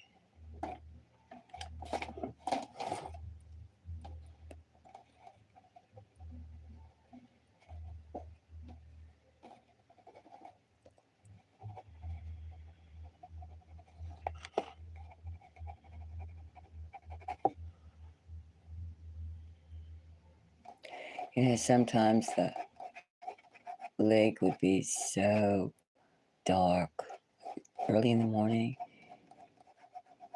and you can just like, it felt like there was like oil or something on the surface, but it wasn't oil. It was just, I don't know what it was. Well, it could have been stuff in the water, of course. That's always real.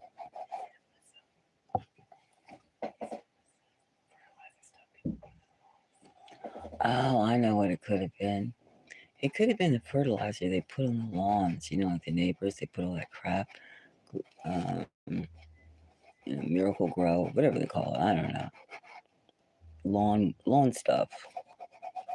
That's probably what was in this runoff. This place where I was, they had so many lakes. Uh, the same thing if it was Mexico, they would call it cenotes.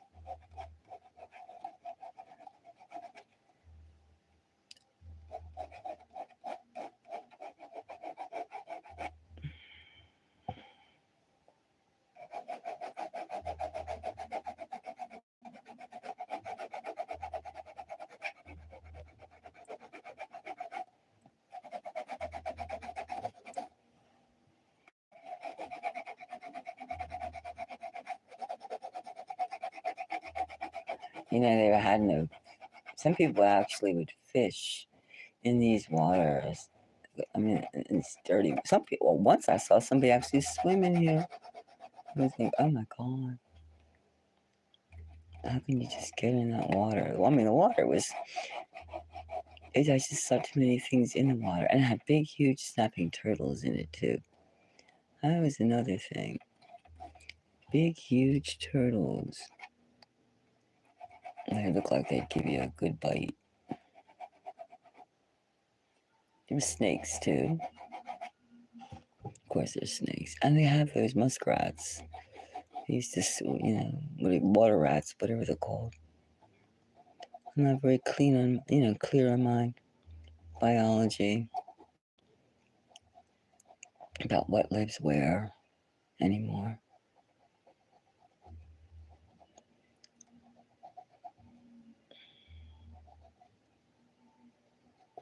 Or at least not right now. All I used to do is, I saw a lot of spirits in this place too, this retreat area. In fact, like you take this walk, there's a walkway here, and you go further down a little bit past here, it's where they illegally bury bodies. I mean, Not murder or anything like that. I mean, friends. They would cremate them, of course, not bury the whole body in the estate.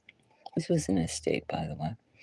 They wouldn't, they'd cremate them first, and then they would bury the ashes further down. Just so there's quite a few people down there, but it wasn't like working. It wasn't. They didn't have permission to do that, but they just did it anyway. They loved the property so much. They said, "Scatter them. Put my ashes right here." And and their family members quietly said, "Okay, okay." Of course, this place actually exists, by the way. It's not a fantasy thing, but people are weird. I would advise anyone, if they saw something like this, someplace like this, keep going. Keep going.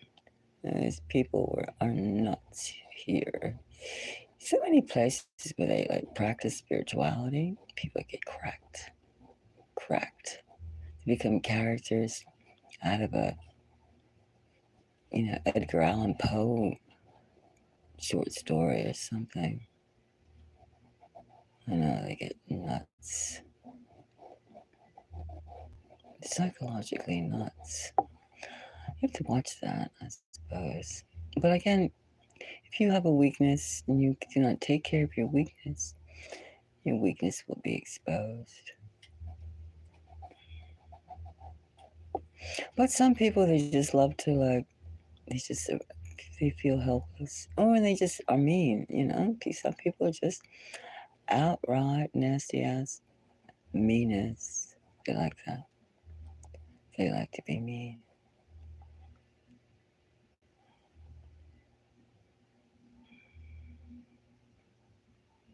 Well, this place was safe because, first of all, it was around a government. It was close enough to a government center, like a military center, close enough. And it was the kind of place that people didn't go exploring. Like if you lived on that road, you lived on that area, you stayed on that area. It was that kind of place. I mean, it wasn't like typical. So, and so you could walk around at night. And even if somebody was nuts, which, they generally would not attack you or anything like that, generally. I mean, they would maybe like try to like slip you something to drink. You have to be careful. No woman would ever take a drink from someone. You'd make your own drink. You know what I'm saying. You know what I'm saying.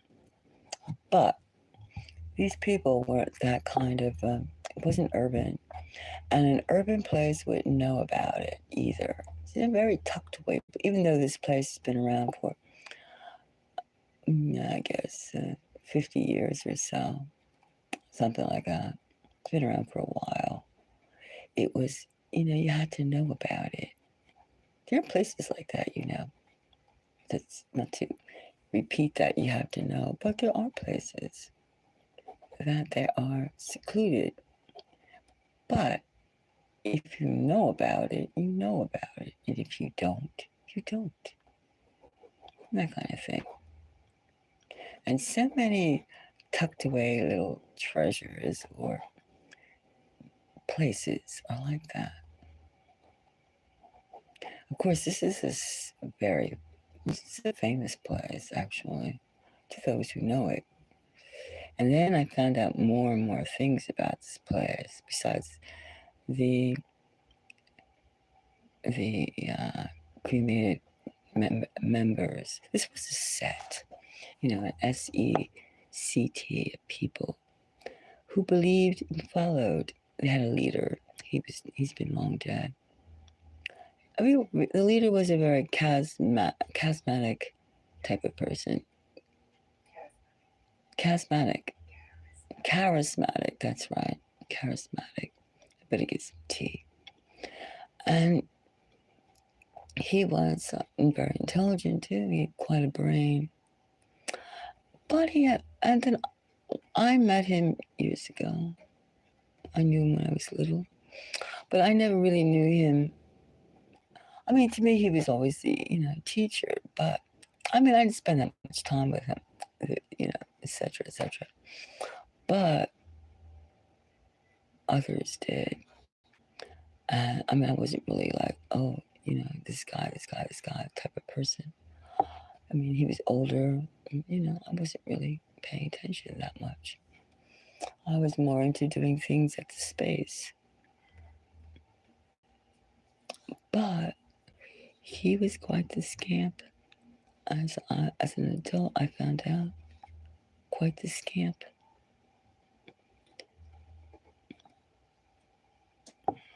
It must be for a lot of teachers too. I guess you find out like you grow up and you find out your teacher was a scamp. A scamp.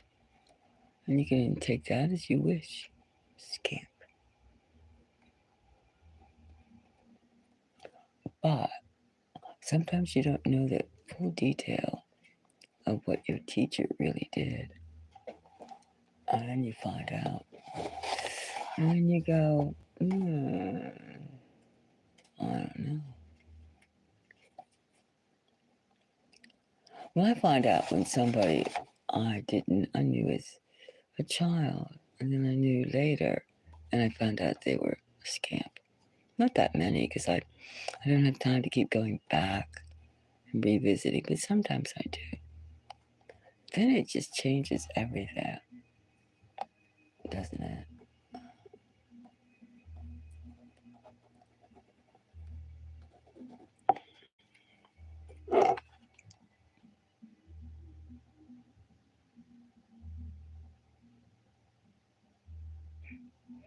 Oh, I don't know that book. Yeah, I know. That's the thing about. One thing is nice to have like nature drawings because you can like remember what it was like to go outside without being freezing, without slipping. I mean, nobody wants to slip and fall on the ice, of course. Sometimes too, you hear stories of people that old people they go outside and empty the garbage or something, and then the door absolutely, accidentally locks, and then they freeze, and there's nobody around. All those kind of stories. Some people are so concerned about safety they don't know that they're making things a little scary for themselves.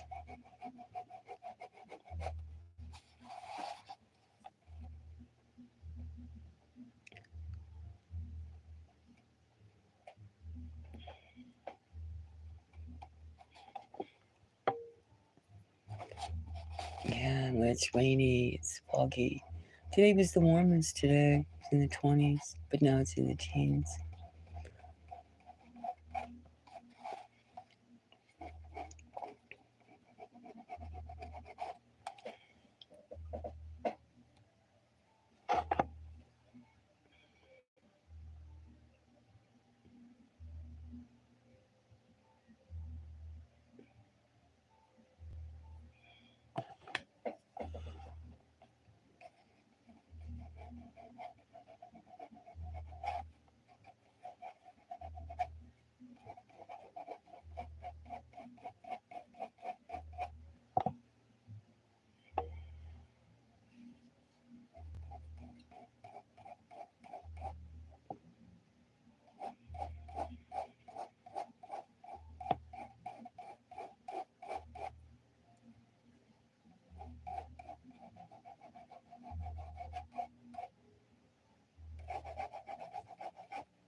No, I never read that book.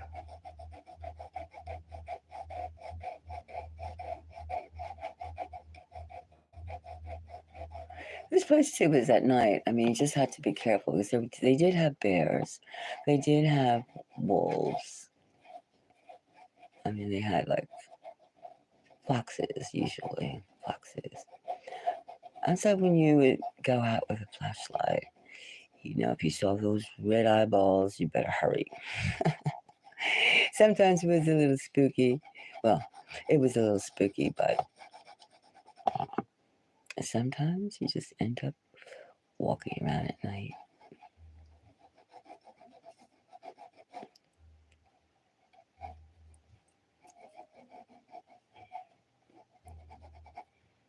And then I found out that some people have been at this place, it was like 80 acres for like 20 years.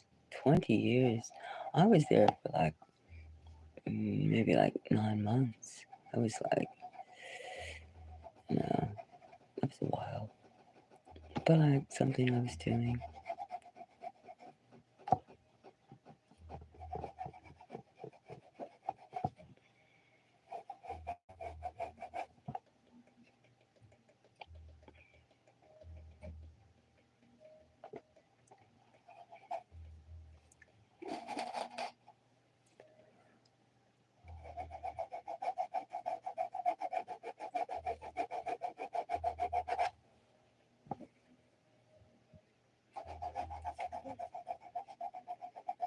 Water is great, isn't it?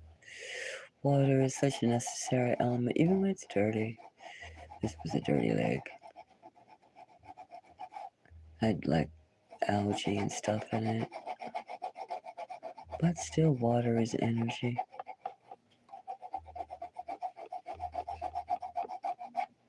That's why I find it so hard to imagine all the beautiful things in the earth that governments are spending their time trying to have more machines and robots. Robot apocalypse or something.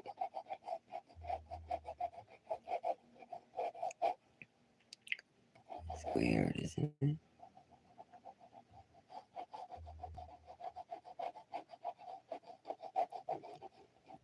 I mean, how many times do you see like a world leader saying, "Oh, I'm going to ensure that everyone can have a nice walk in the park, a nice nature day, and explore the lakes and the tree, pay attention to the trees." What kind? They never say that. They never say anything about nature. Just like you know, buy some kind of electronic gadget. Kind of strange. As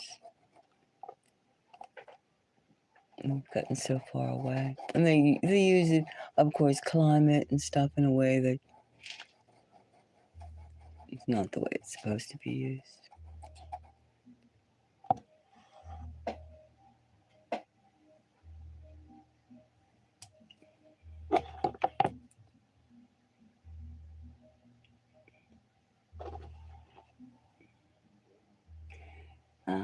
Catatonic rapture. That's interesting. What is that?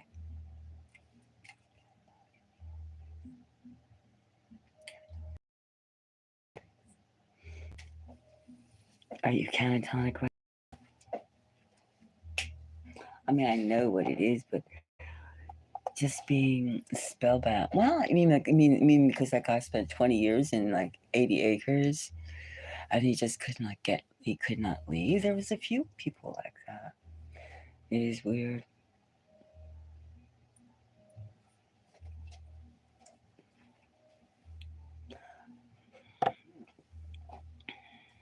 Yeah, that's weird.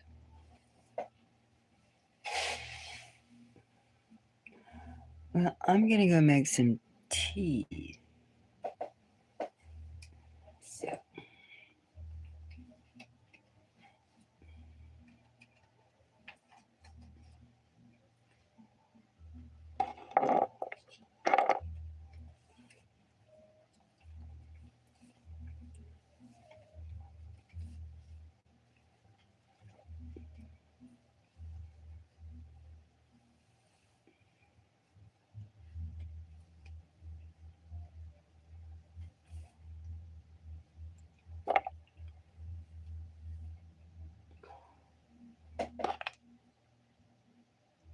Oh yeah. Yep. MK Ultra is alive and well, except now they have television, so they don't have to go individually. They can just beam the thing, beam the waves into your brain. And they do. And they do. That's why when you notice certain things, you go, why didn't I see that before? And one thing about USA is a very subject, like a sentence, subject orientated society or culture. So when they make movies, they always put the subject and certain cultures are like the surrounding, the object or the verb of a sentence. That the object or the subject in. Like I find the Korean way of doing film work to be very object of surrounding objects surrounding the subject, as opposed to United States way of doing things is very subject orientated. Like you don't have to look at the subject to feel what this subject is feeling. And the Koreans do it, the surrounding issues prey upon the subject. So you get the feeling first before you get the subject's reaction to it.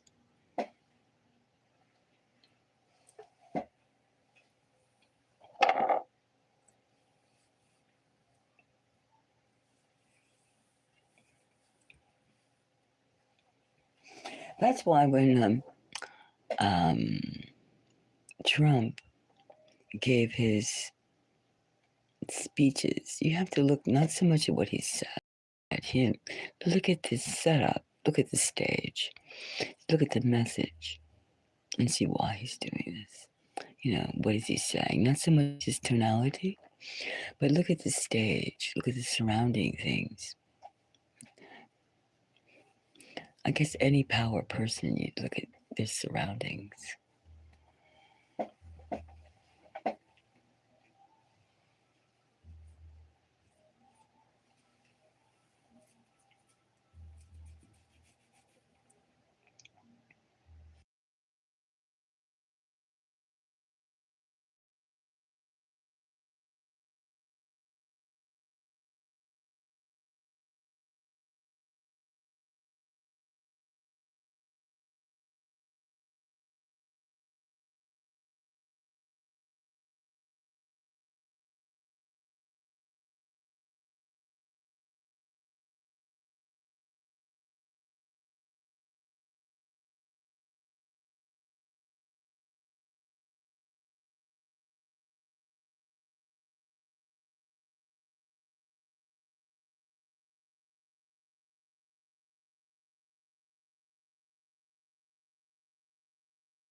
All right, so I got my tea. And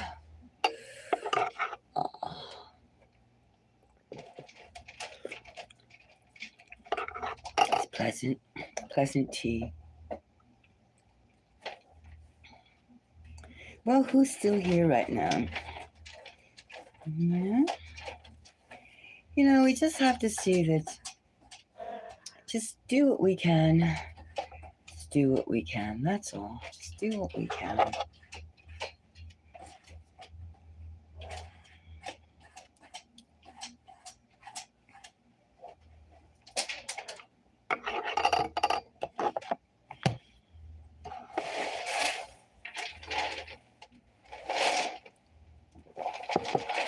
Tea's good.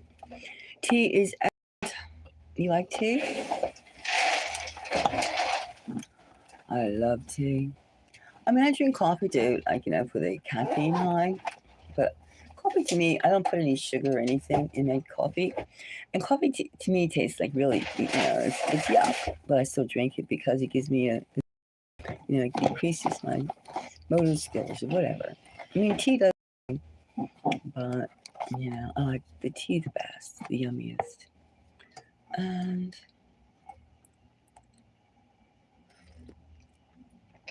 oh, that's tasty. I'm drinking rose black tea. It's nice. It's very nice.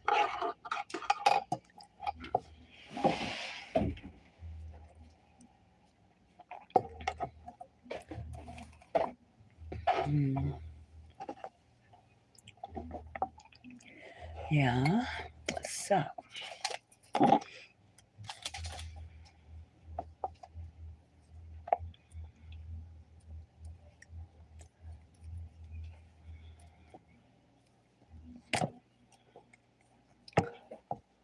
Hmm.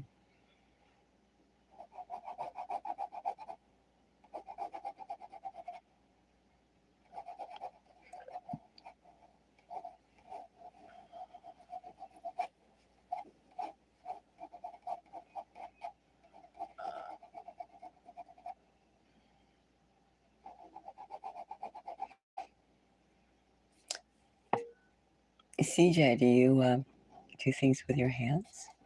Make things, knit, crochet, cook. What do you do with your hands?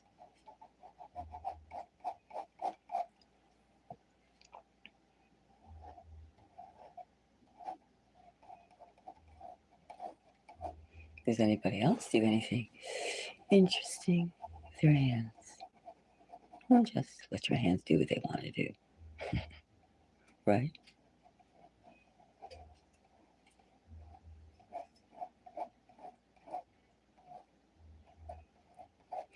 There's, this Korean teacher, ex-teacher.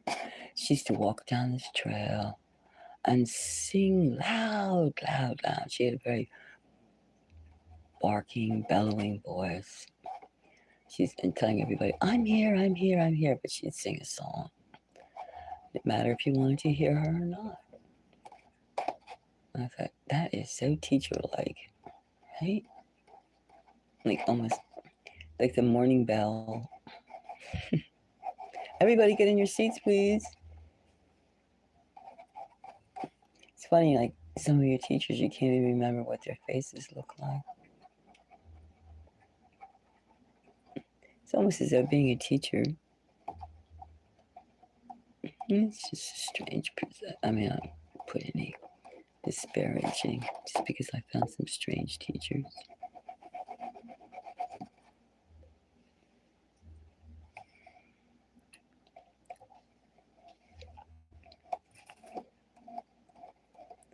But the main thing I can't understand is how come they're like promoting all this like robots, robots, robots, robots. I don't understand it. I really do not understand it. I really don't understand where and what's the purpose.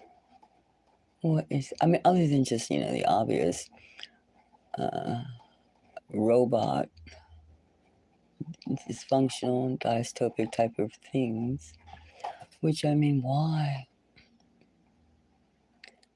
because Elon Musk likes robots. He probably likes Gundams.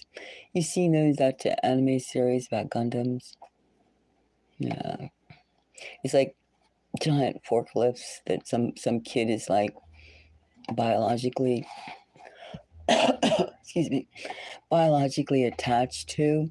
They it's it's like a forklift that's has some sensory implantations in someone's body, and it flies. It does this. It does that. I mean, they're fighting things. I mean, they do have those things too. I mean, there was this clip I saw of this Arabic ruler. It could have been Omanian, something like that. I forget exactly what. But the guy was loaded, and he had this, I don't know, $1 million plus Gundam, walking Gundam, and it was totally, it was totally no human. I mean, it was totally a robot, and it made all these kinds of like, and it looked just like a Gundam, a flying Gundam. It was big. That was his entire security guard. And that was a while ago.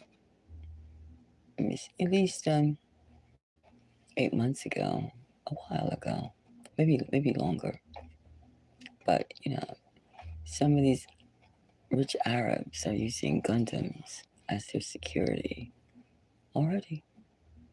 Here they kind of like keep it primitive. Of course, I mean they could have like clones. I mean like human-looking robots because they do have. I mean we see the stupid models out. Like the 18 to $20,000 Tesla, Elon Musk type things that he's advertising. But they have robots that look just like us. You can't tell the difference. They got the latest models they keep under wrap and key because they don't want us to even desire it or to know about it. Be like all of a sudden, like the drones, they keep on flashing. Like, I mean, they've had these drones for like time. I don't know, 50, 60 years, whatever. And, just lately, they've been flashing them out. So, we do know that it is something. They're not fooling us. I mean, we can't go ooh ah when we see like something walking funny because they want us to see the funny looking ones. The ones that look like that dog, the headless dog, Boston Dynamic dog that was bought by a Korean company, Hyundai. They want it. That person probably sold it for like billions. And that was quiet.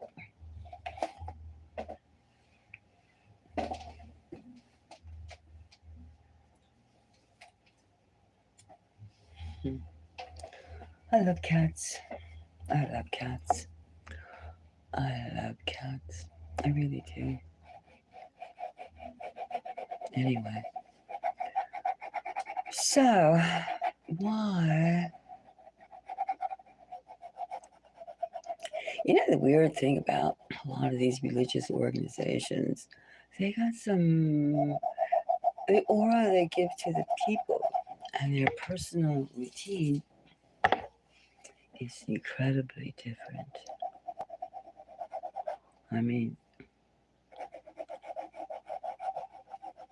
you can imagine like a lot of these. I mean, I guess it's just like anything, like Princeton, Harvard. What you see on the outside is not what it really is in the inside, right? It's different.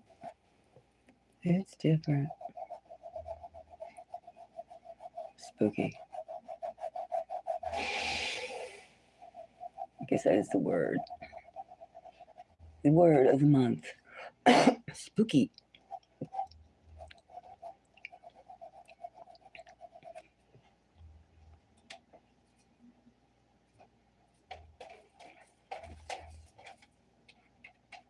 Clones. Yep. I often thought that guy that got shot in the head by, Butler, and shot in the face, I thought he was one of those sleeves. Kind of weird the way they just wiped him out and they didn't do an autopsy to see the innards of him, the guts. They just cremated him right away. Now that's a mark of a clone. They didn't want you to see that body because maybe we would find out that wasn't a real human. That was synthetic. A synthetic. Could have been. He's like, hey, there's a ugly looking synthetic walking around here, and don't touch them. That's expensive.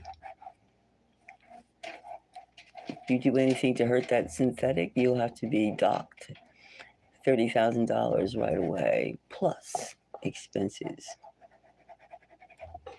Oh,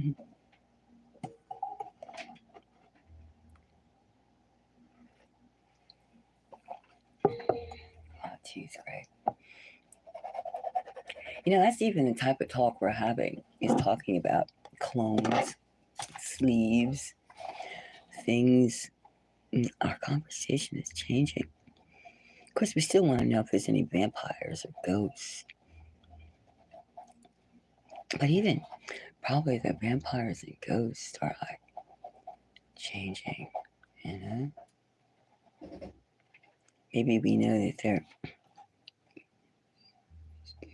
we know more about vampires and ghosts.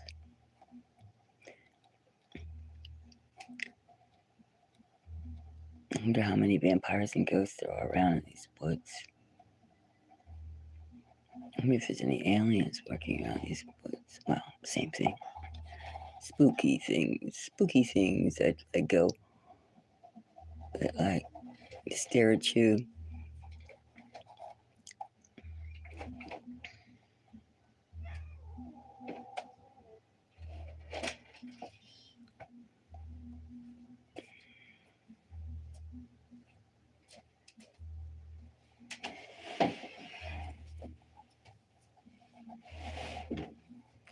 Anyway.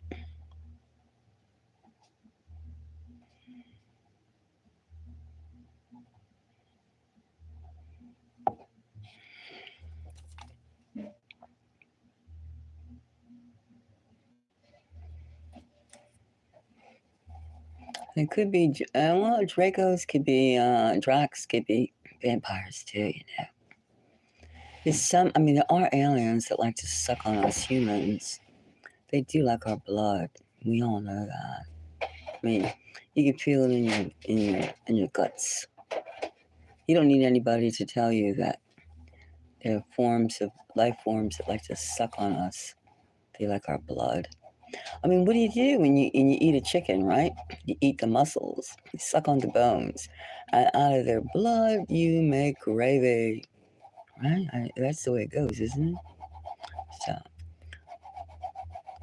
and maybe there's a chicken race, a chicken planet. There's chickens, birds are El Supremo, and maybe you don't know. We don't know, and they're not going to tell you. That's the last thing they want you to know is anything. That's the whole thing too about like Americans. We got the reputation of being stupid, and people chuckle over it. They say those Americans are so stupid. No matter how, we have our own societal things, but internationally, we're known as. First, they used to say when I first started traveling that all Americans were fat, fat, fat, fat, fat, fat, fat. And this was in Europe too. All Americans are fat, and they had toothy grins, kind of like that. I guess something like that. They always smiled a lot, and they were fat. And then I thought, gee. But now they didn't tell me that we're stupid, but I know from other people, they assume Americans are dumb. Dumb. And then, of course, we had, a senile president, Biden for years. And then they never tell us anything, right? Our educational system is dumb. Dumb, dumb, dumb, dumb, dumb. And of course, we're still following the same Rockefeller uh, orientated or originated educational system. And, well, some of the Rockefellers are nice. But I mean, hey, how about a change of pace? How about some, you know, move it, move it? I just feel the educational system is, I'm going to harp on it, but it just is so slow, slow.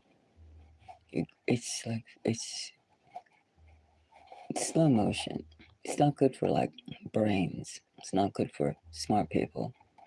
Plus, I got too many pervs in the business. Too many pervs in the business. It's like when you do garbage, like when you go to the garbage, the dump to go drop off your garbage, you expect to have a smell in the air because it's garbage. But this is the way the educational system is. You expect now to have perverts. Perverts. Because there's been so much revelation of perverts. Perverts, perverts, perverts.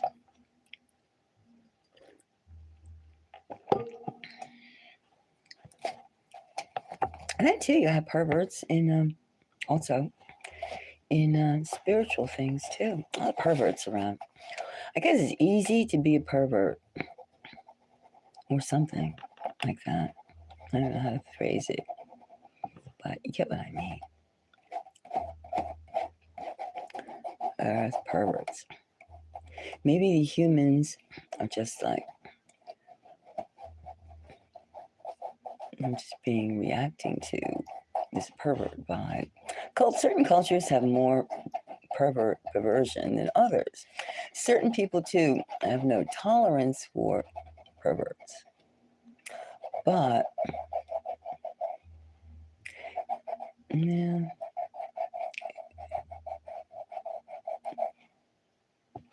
I think it's always helpful to have discussions about these items, these things.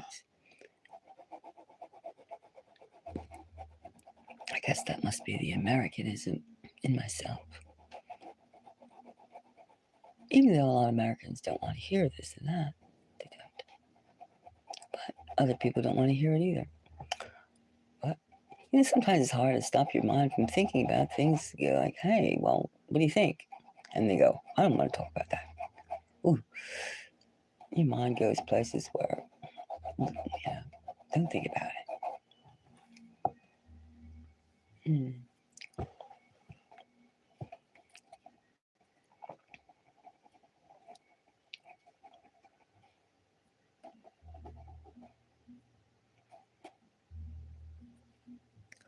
Well,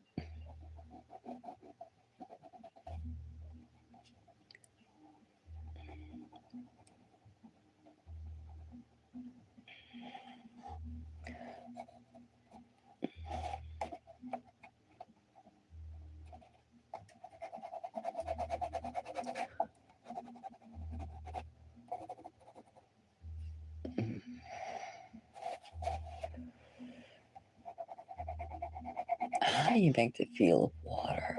A murky, dirty lake that still has its beauty. And this was that kind of lake. It was a murky, dirty lake, but it still was beautiful. Nature is so beautiful.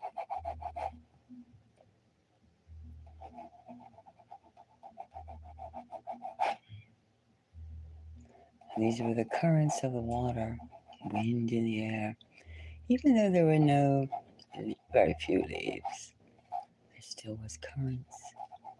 Water moves very slowly, but it moves.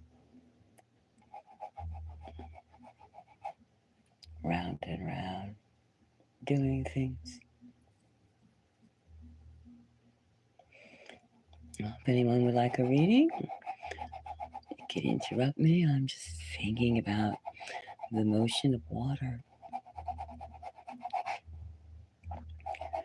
feeling the water, feeling the currents of this lake, trying to bring it alive. Let's see, I wonder, let me see this light. Oh, how is that? Is that more dramatic for the nighttime? The nighttime, guess so. And this lighting is almost like the moonlight. We can pretend we're look, we can pretend that we're not indoors, but we're on I guess, an April night, April or May? No, April. And there's a few ripples in the water. Still working on these ripples. That's interesting, isn't it? Or is it too dark? Could be too dark.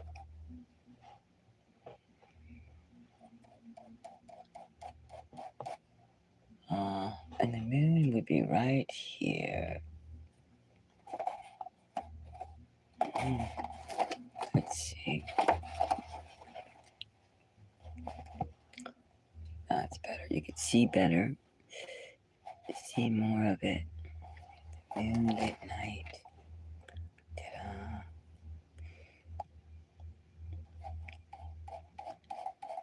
I love the moon. Even if the moon's not really a planet, if it's just like, a hollow spaceship or whatever, it still is nice. I guess I'm fairly conditioned to the moon.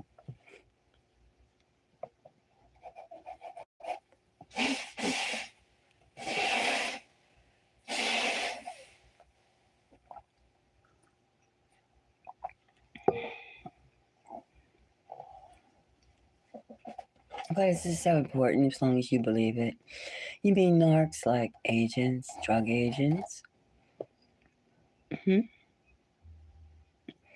Nobody has to believe, as long as you know it so. That's an important thing. And vampires, well, I know somebody who's a vampire, and she's bossy little thing too. And she not only likes to boss, she likes to suck your soul. And she's a creepy person. And she is a vociferous, talkative creature too. And she does things.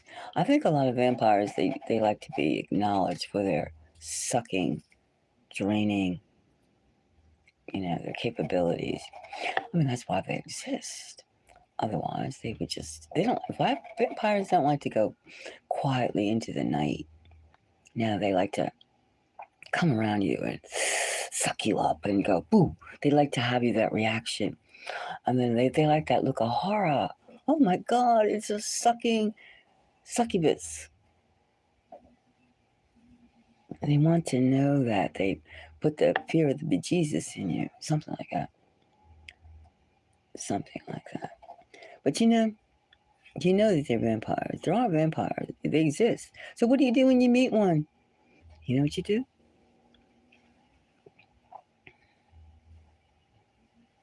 You don't react. You don't be alone with them, in a dark, small place. No, but you don't react. Narcissistic people. Narcissist. I don't know. A narcissist. I don't know. People are just miserable. People are just, most people I think are effing miserable. And because they drank the Kool-Aid and they don't like it. And a narcissist, what, is someone who doesn't want to see anyone else happy. Yeah. I mean, so many people are disappointed, I think.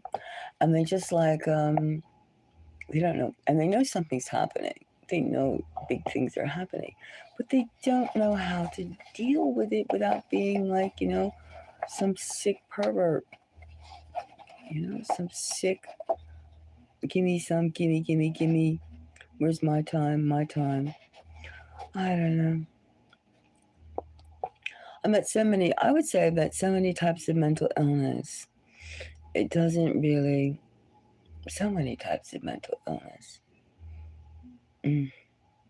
And it doesn't even, I'm not surprised anymore.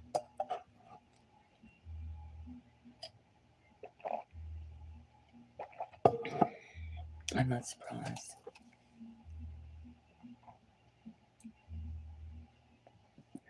Well, as long as you know that they're vampires, that's the important thing. CG. Doesn't matter if somebody else believes. It's irrelevant. Because like two-faced people, two-faced, three-faced, four-faced people, caricatures, aliens, things. They're schizophrenic personalities, schizophrenic looks. Doesn't matter. As long as you know somebody is a eater, a drainer, an animal, a beast. That's the important thing. And you just make sure you're not alone with them. Alone. You know what I mean? And you don't invite them over to your casa, your house. You just keep a distance between you and them. You and them. That's the way you control it. In the eyes either. You don't let them get you in a state of you don't let them read you too much. If they want to read you, you look at them, but you look at their ear. You don't lock eyes. Gotcha? Don't look in their eyes. Practice the Asian, South Asian, Middle East way of dealing with things. In the Middle East, they're very aware of these things, these demons. So they don't look people in the eyes when they interact. They look at their ears, maybe chin, but they don't look in their eyes. In American culture, you look in the eyes and you allow them to size you up and drink your energy. So then a vampire has been, around for a while. They know how to gain control. And it just takes a second. Boop, they're in control. But they're all types. They're all types of strength. And desires.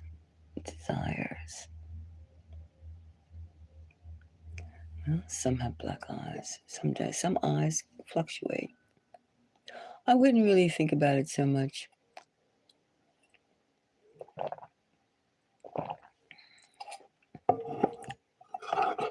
Because once these demons know about you and you know about them, and you can't go over to their side, they can't come over to your side. It's a draw, and they leave you alone. I mean, they can nag you, but it's basically barking. Hey, creature. But if you had a particular problem, I could give you a reading and you can we can exercise these filthy things. Something like that. Filthy things are filthy things. But at least you know they're filthy things. Right? You know they're filthy things. But a demon lover. Can you imagine having a demon lover? So I had a demon who was in love with me. Maybe. I would say maybe.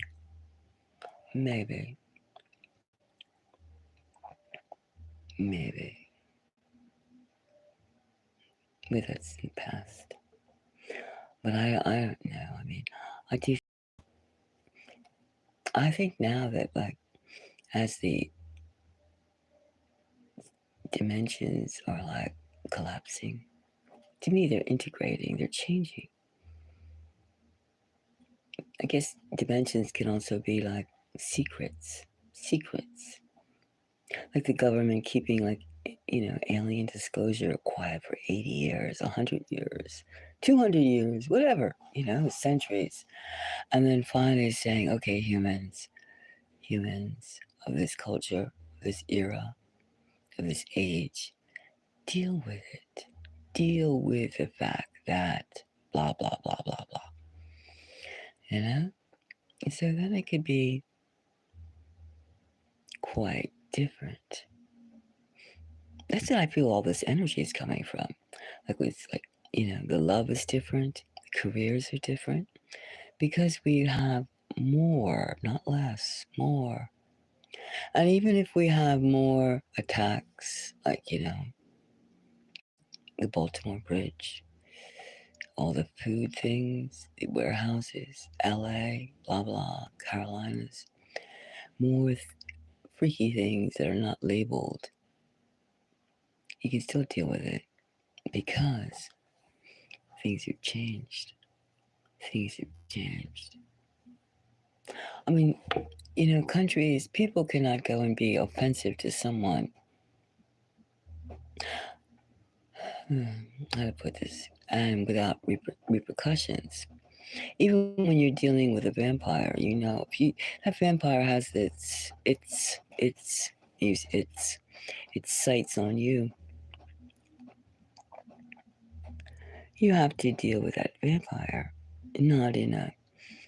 I mean, sometimes people just get like, how dare you? How dare you? How dare you breathe, right? How dare you breathe?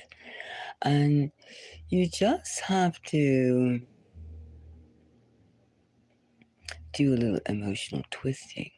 But sometimes even that doesn't work. But the main thing you want with a vampire or a vampirish entity is to keep the distance going, because they have to know that you're going to give them hell. You're going to give them resistance. You're not going to go, oh yeah, it's groovy. No, we don't do that. That's what you said. We don't do that. We don't do that. Exactly. Well, then you should have a peace treaty. They can't go boo. They can't do boo without getting their head knocked on or something by some object. Of course, I'm allocating not violence, but strength of will. Strength of will. Strength of will.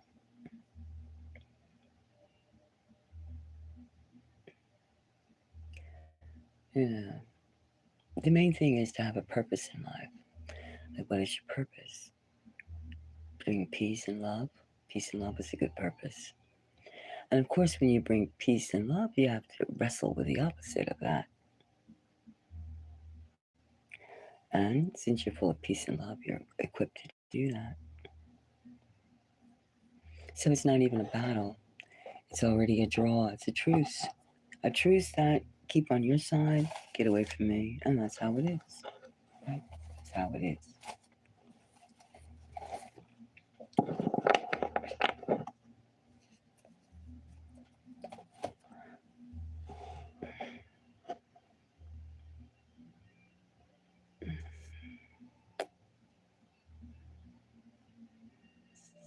Do you work every day?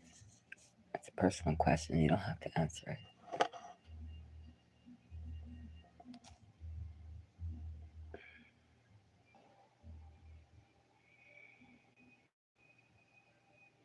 So that's the important thing. But at least you realize that there are vampires out there. There are entities. Are you're aware that there's more than just the average person out there. I'll put it that way. And there are above average situations. But at the same time, you have your thing of what you're going to do. Peacefully have a mission and try to spread goodness.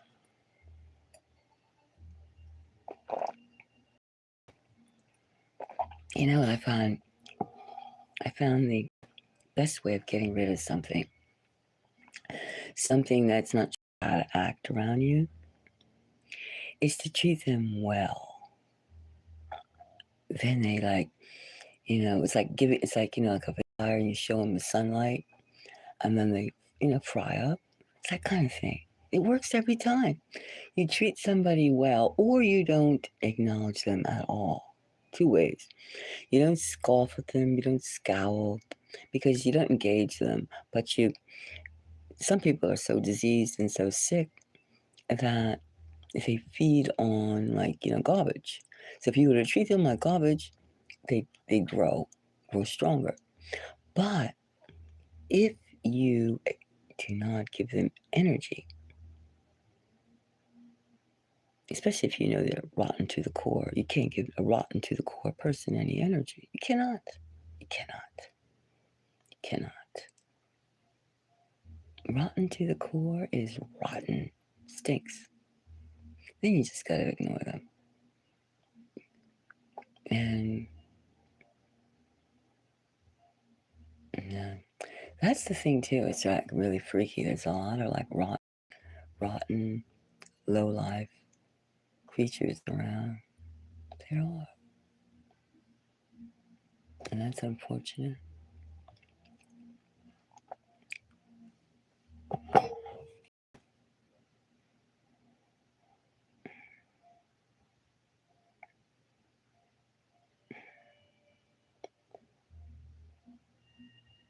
Yeah.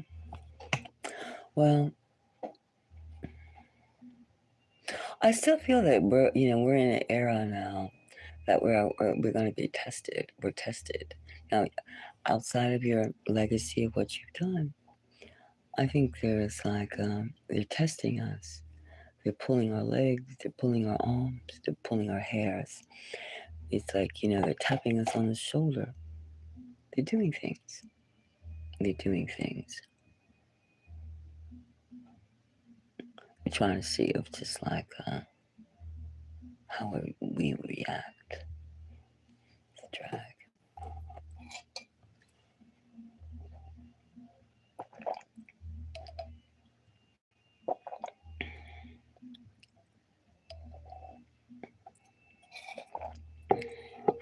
I've been lucky I haven't seen anything with black eyes. I mean, I've seen other things, hideous things, but not the black eyes, black-eyed people. But I've seen some tainted humans had black hearts,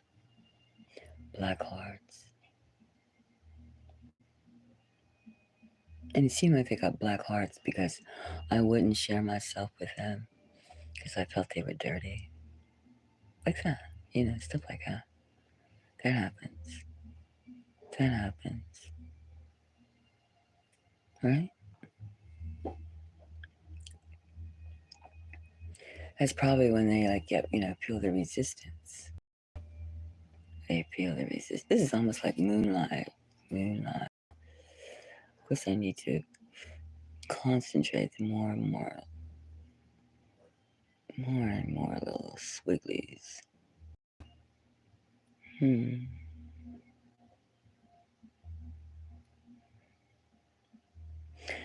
This dock was all warm.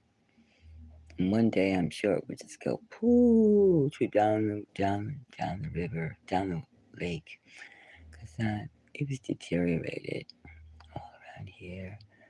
Very worn, couple holes here and there. I mean, not like I would fall into it, but the foundation was funky.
If anyone would like a reading, don't hesitate to ask.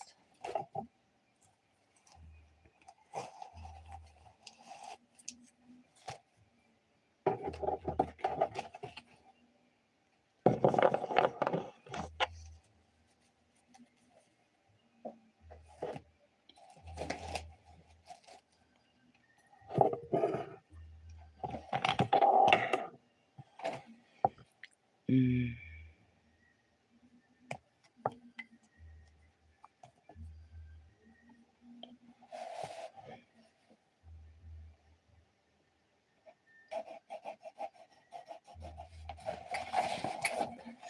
Now, where is this? How can we put this? Moonlight.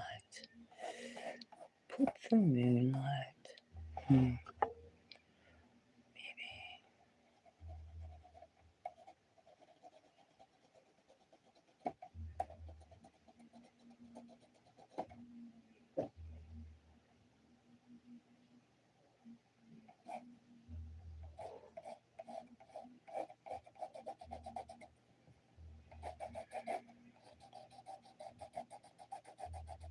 Main thing you have to do, CJ, is just, first of all, relax. Even though, lots of stuff is happening. Center yourself. It's hard. It's hard.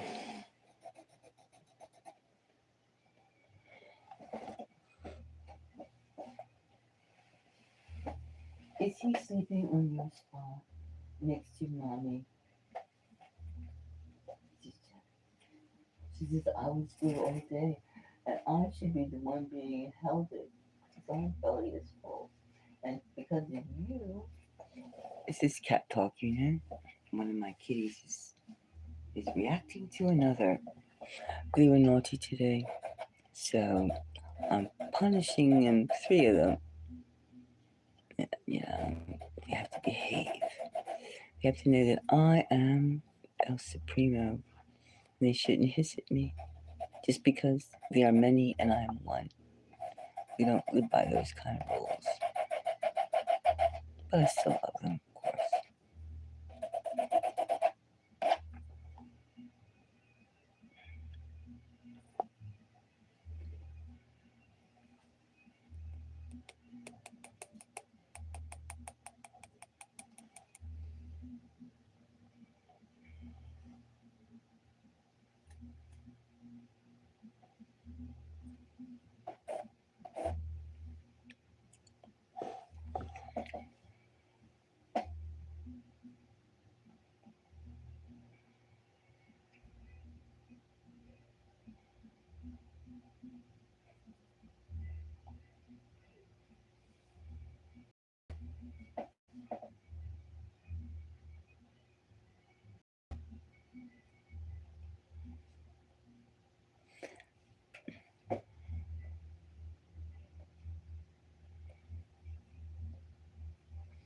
Have you ever had a vampire as a boyfriend, CG?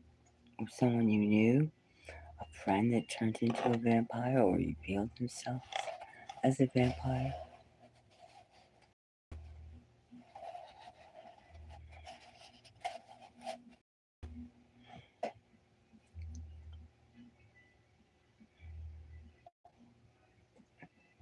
So why thank you.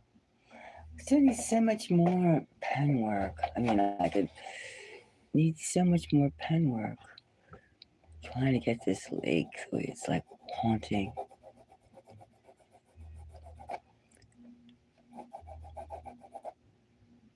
You know, and these shimmering in the night as opposed to being in the daytime.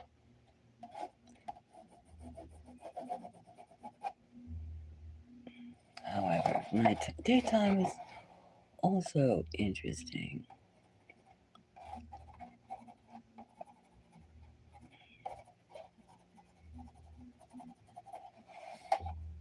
I think I'm gonna turn some light on. It's hard for me to finish drawing with a dark light. I'm gonna change the lighting. Put this.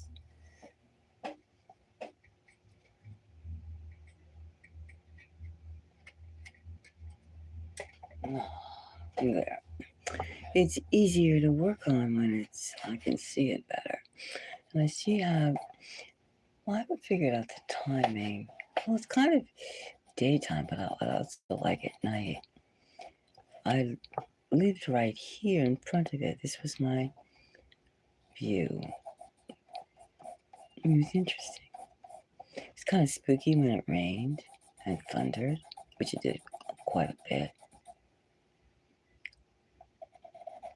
This was also during that time, remember, that they had the fog, the smoke from Canada. It was also during that time. I remember how the haze would just linger over the water.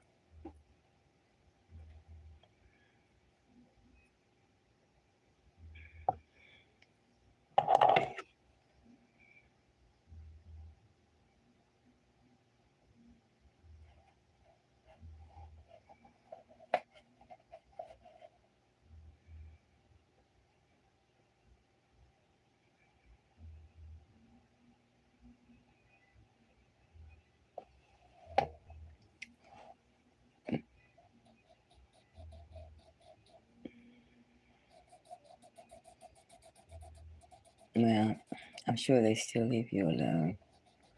You seem like a force. One thing about those people, they love to bark. They love to bark. They like to hear their own voices. And that's the wrong one.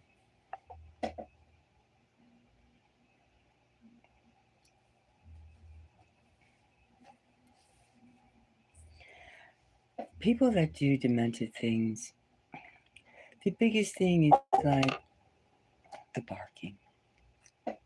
That's the biggest thing. And there's always some sort of mastermind of perversion behind them, or that they feel solace in. But usually they're really miserable little people. Miserable. Remember that.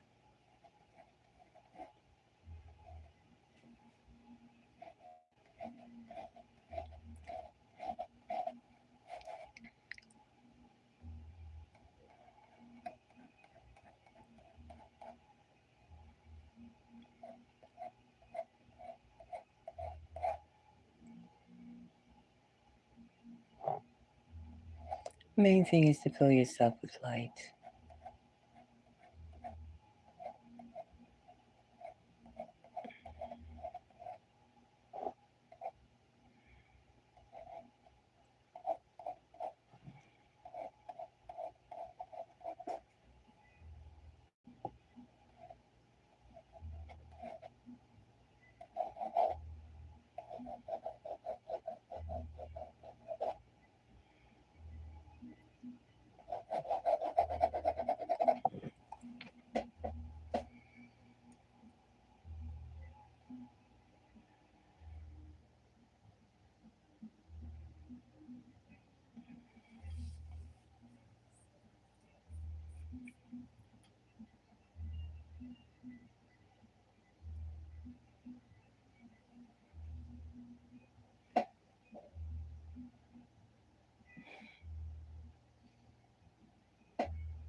Well, no, I haven't heard them. Check out. Okay, I will. Dean Hammer. Write that down. But you know what? You know, CG,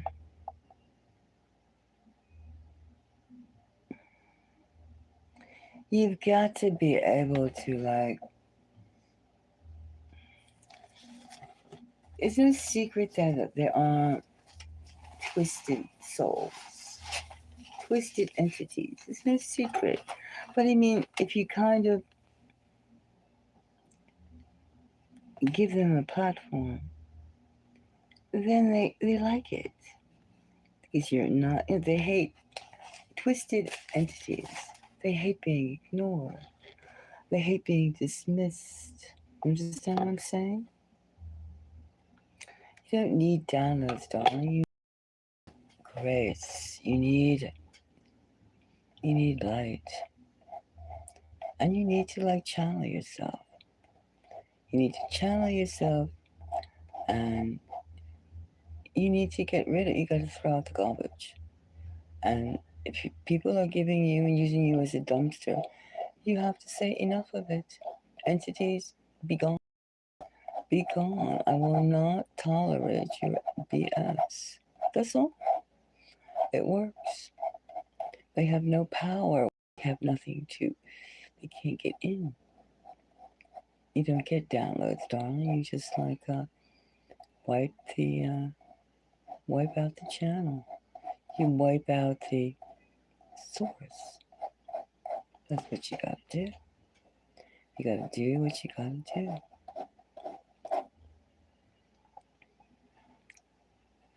You know, they can't download to you if you're not accepting it. And there's no need to accept negativity. The world is twisted enough. You don't need to have that. You know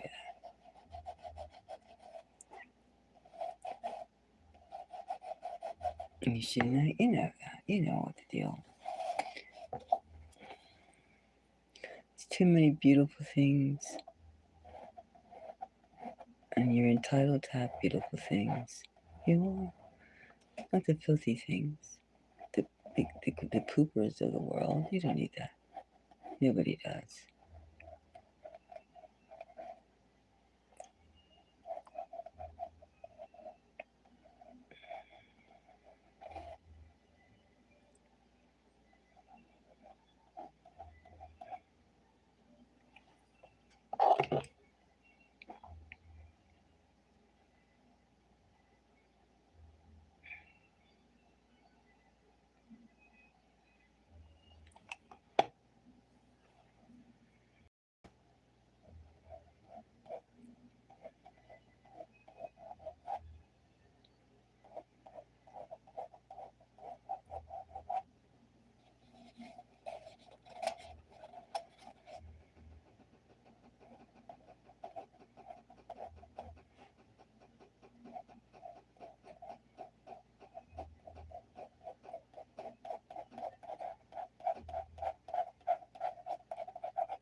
Well, the only thing I can offer you is, you know, readings to see how to deal with this situation that, like,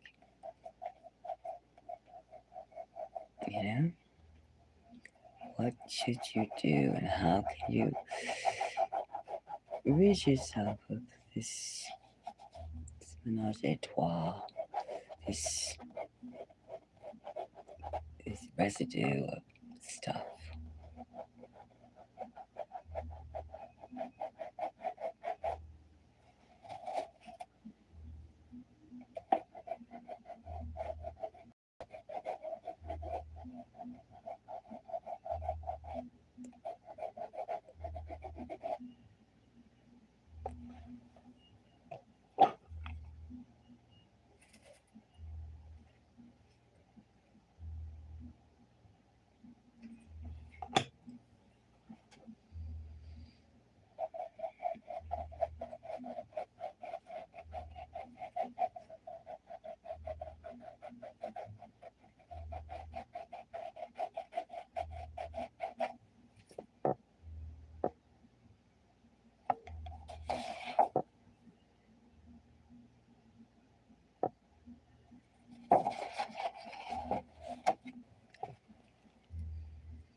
Maybe.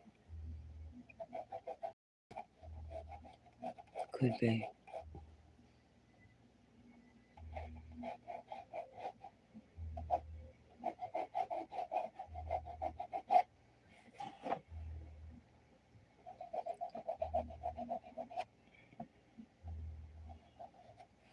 Well,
well, if anybody would like a reading, don't hesitate. I'm here for readings. I would like to do a reading. I would, but I would like a donation. I would like a token of your sincerity from my time. That would be nice. My cats would like it. Because it's their cat food.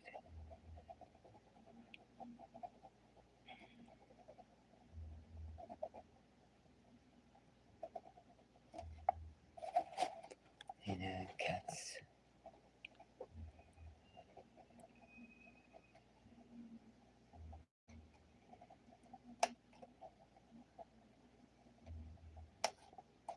cats are like greedy little things, but they're cute. They have so many personalities, not like dogs, but they're cats.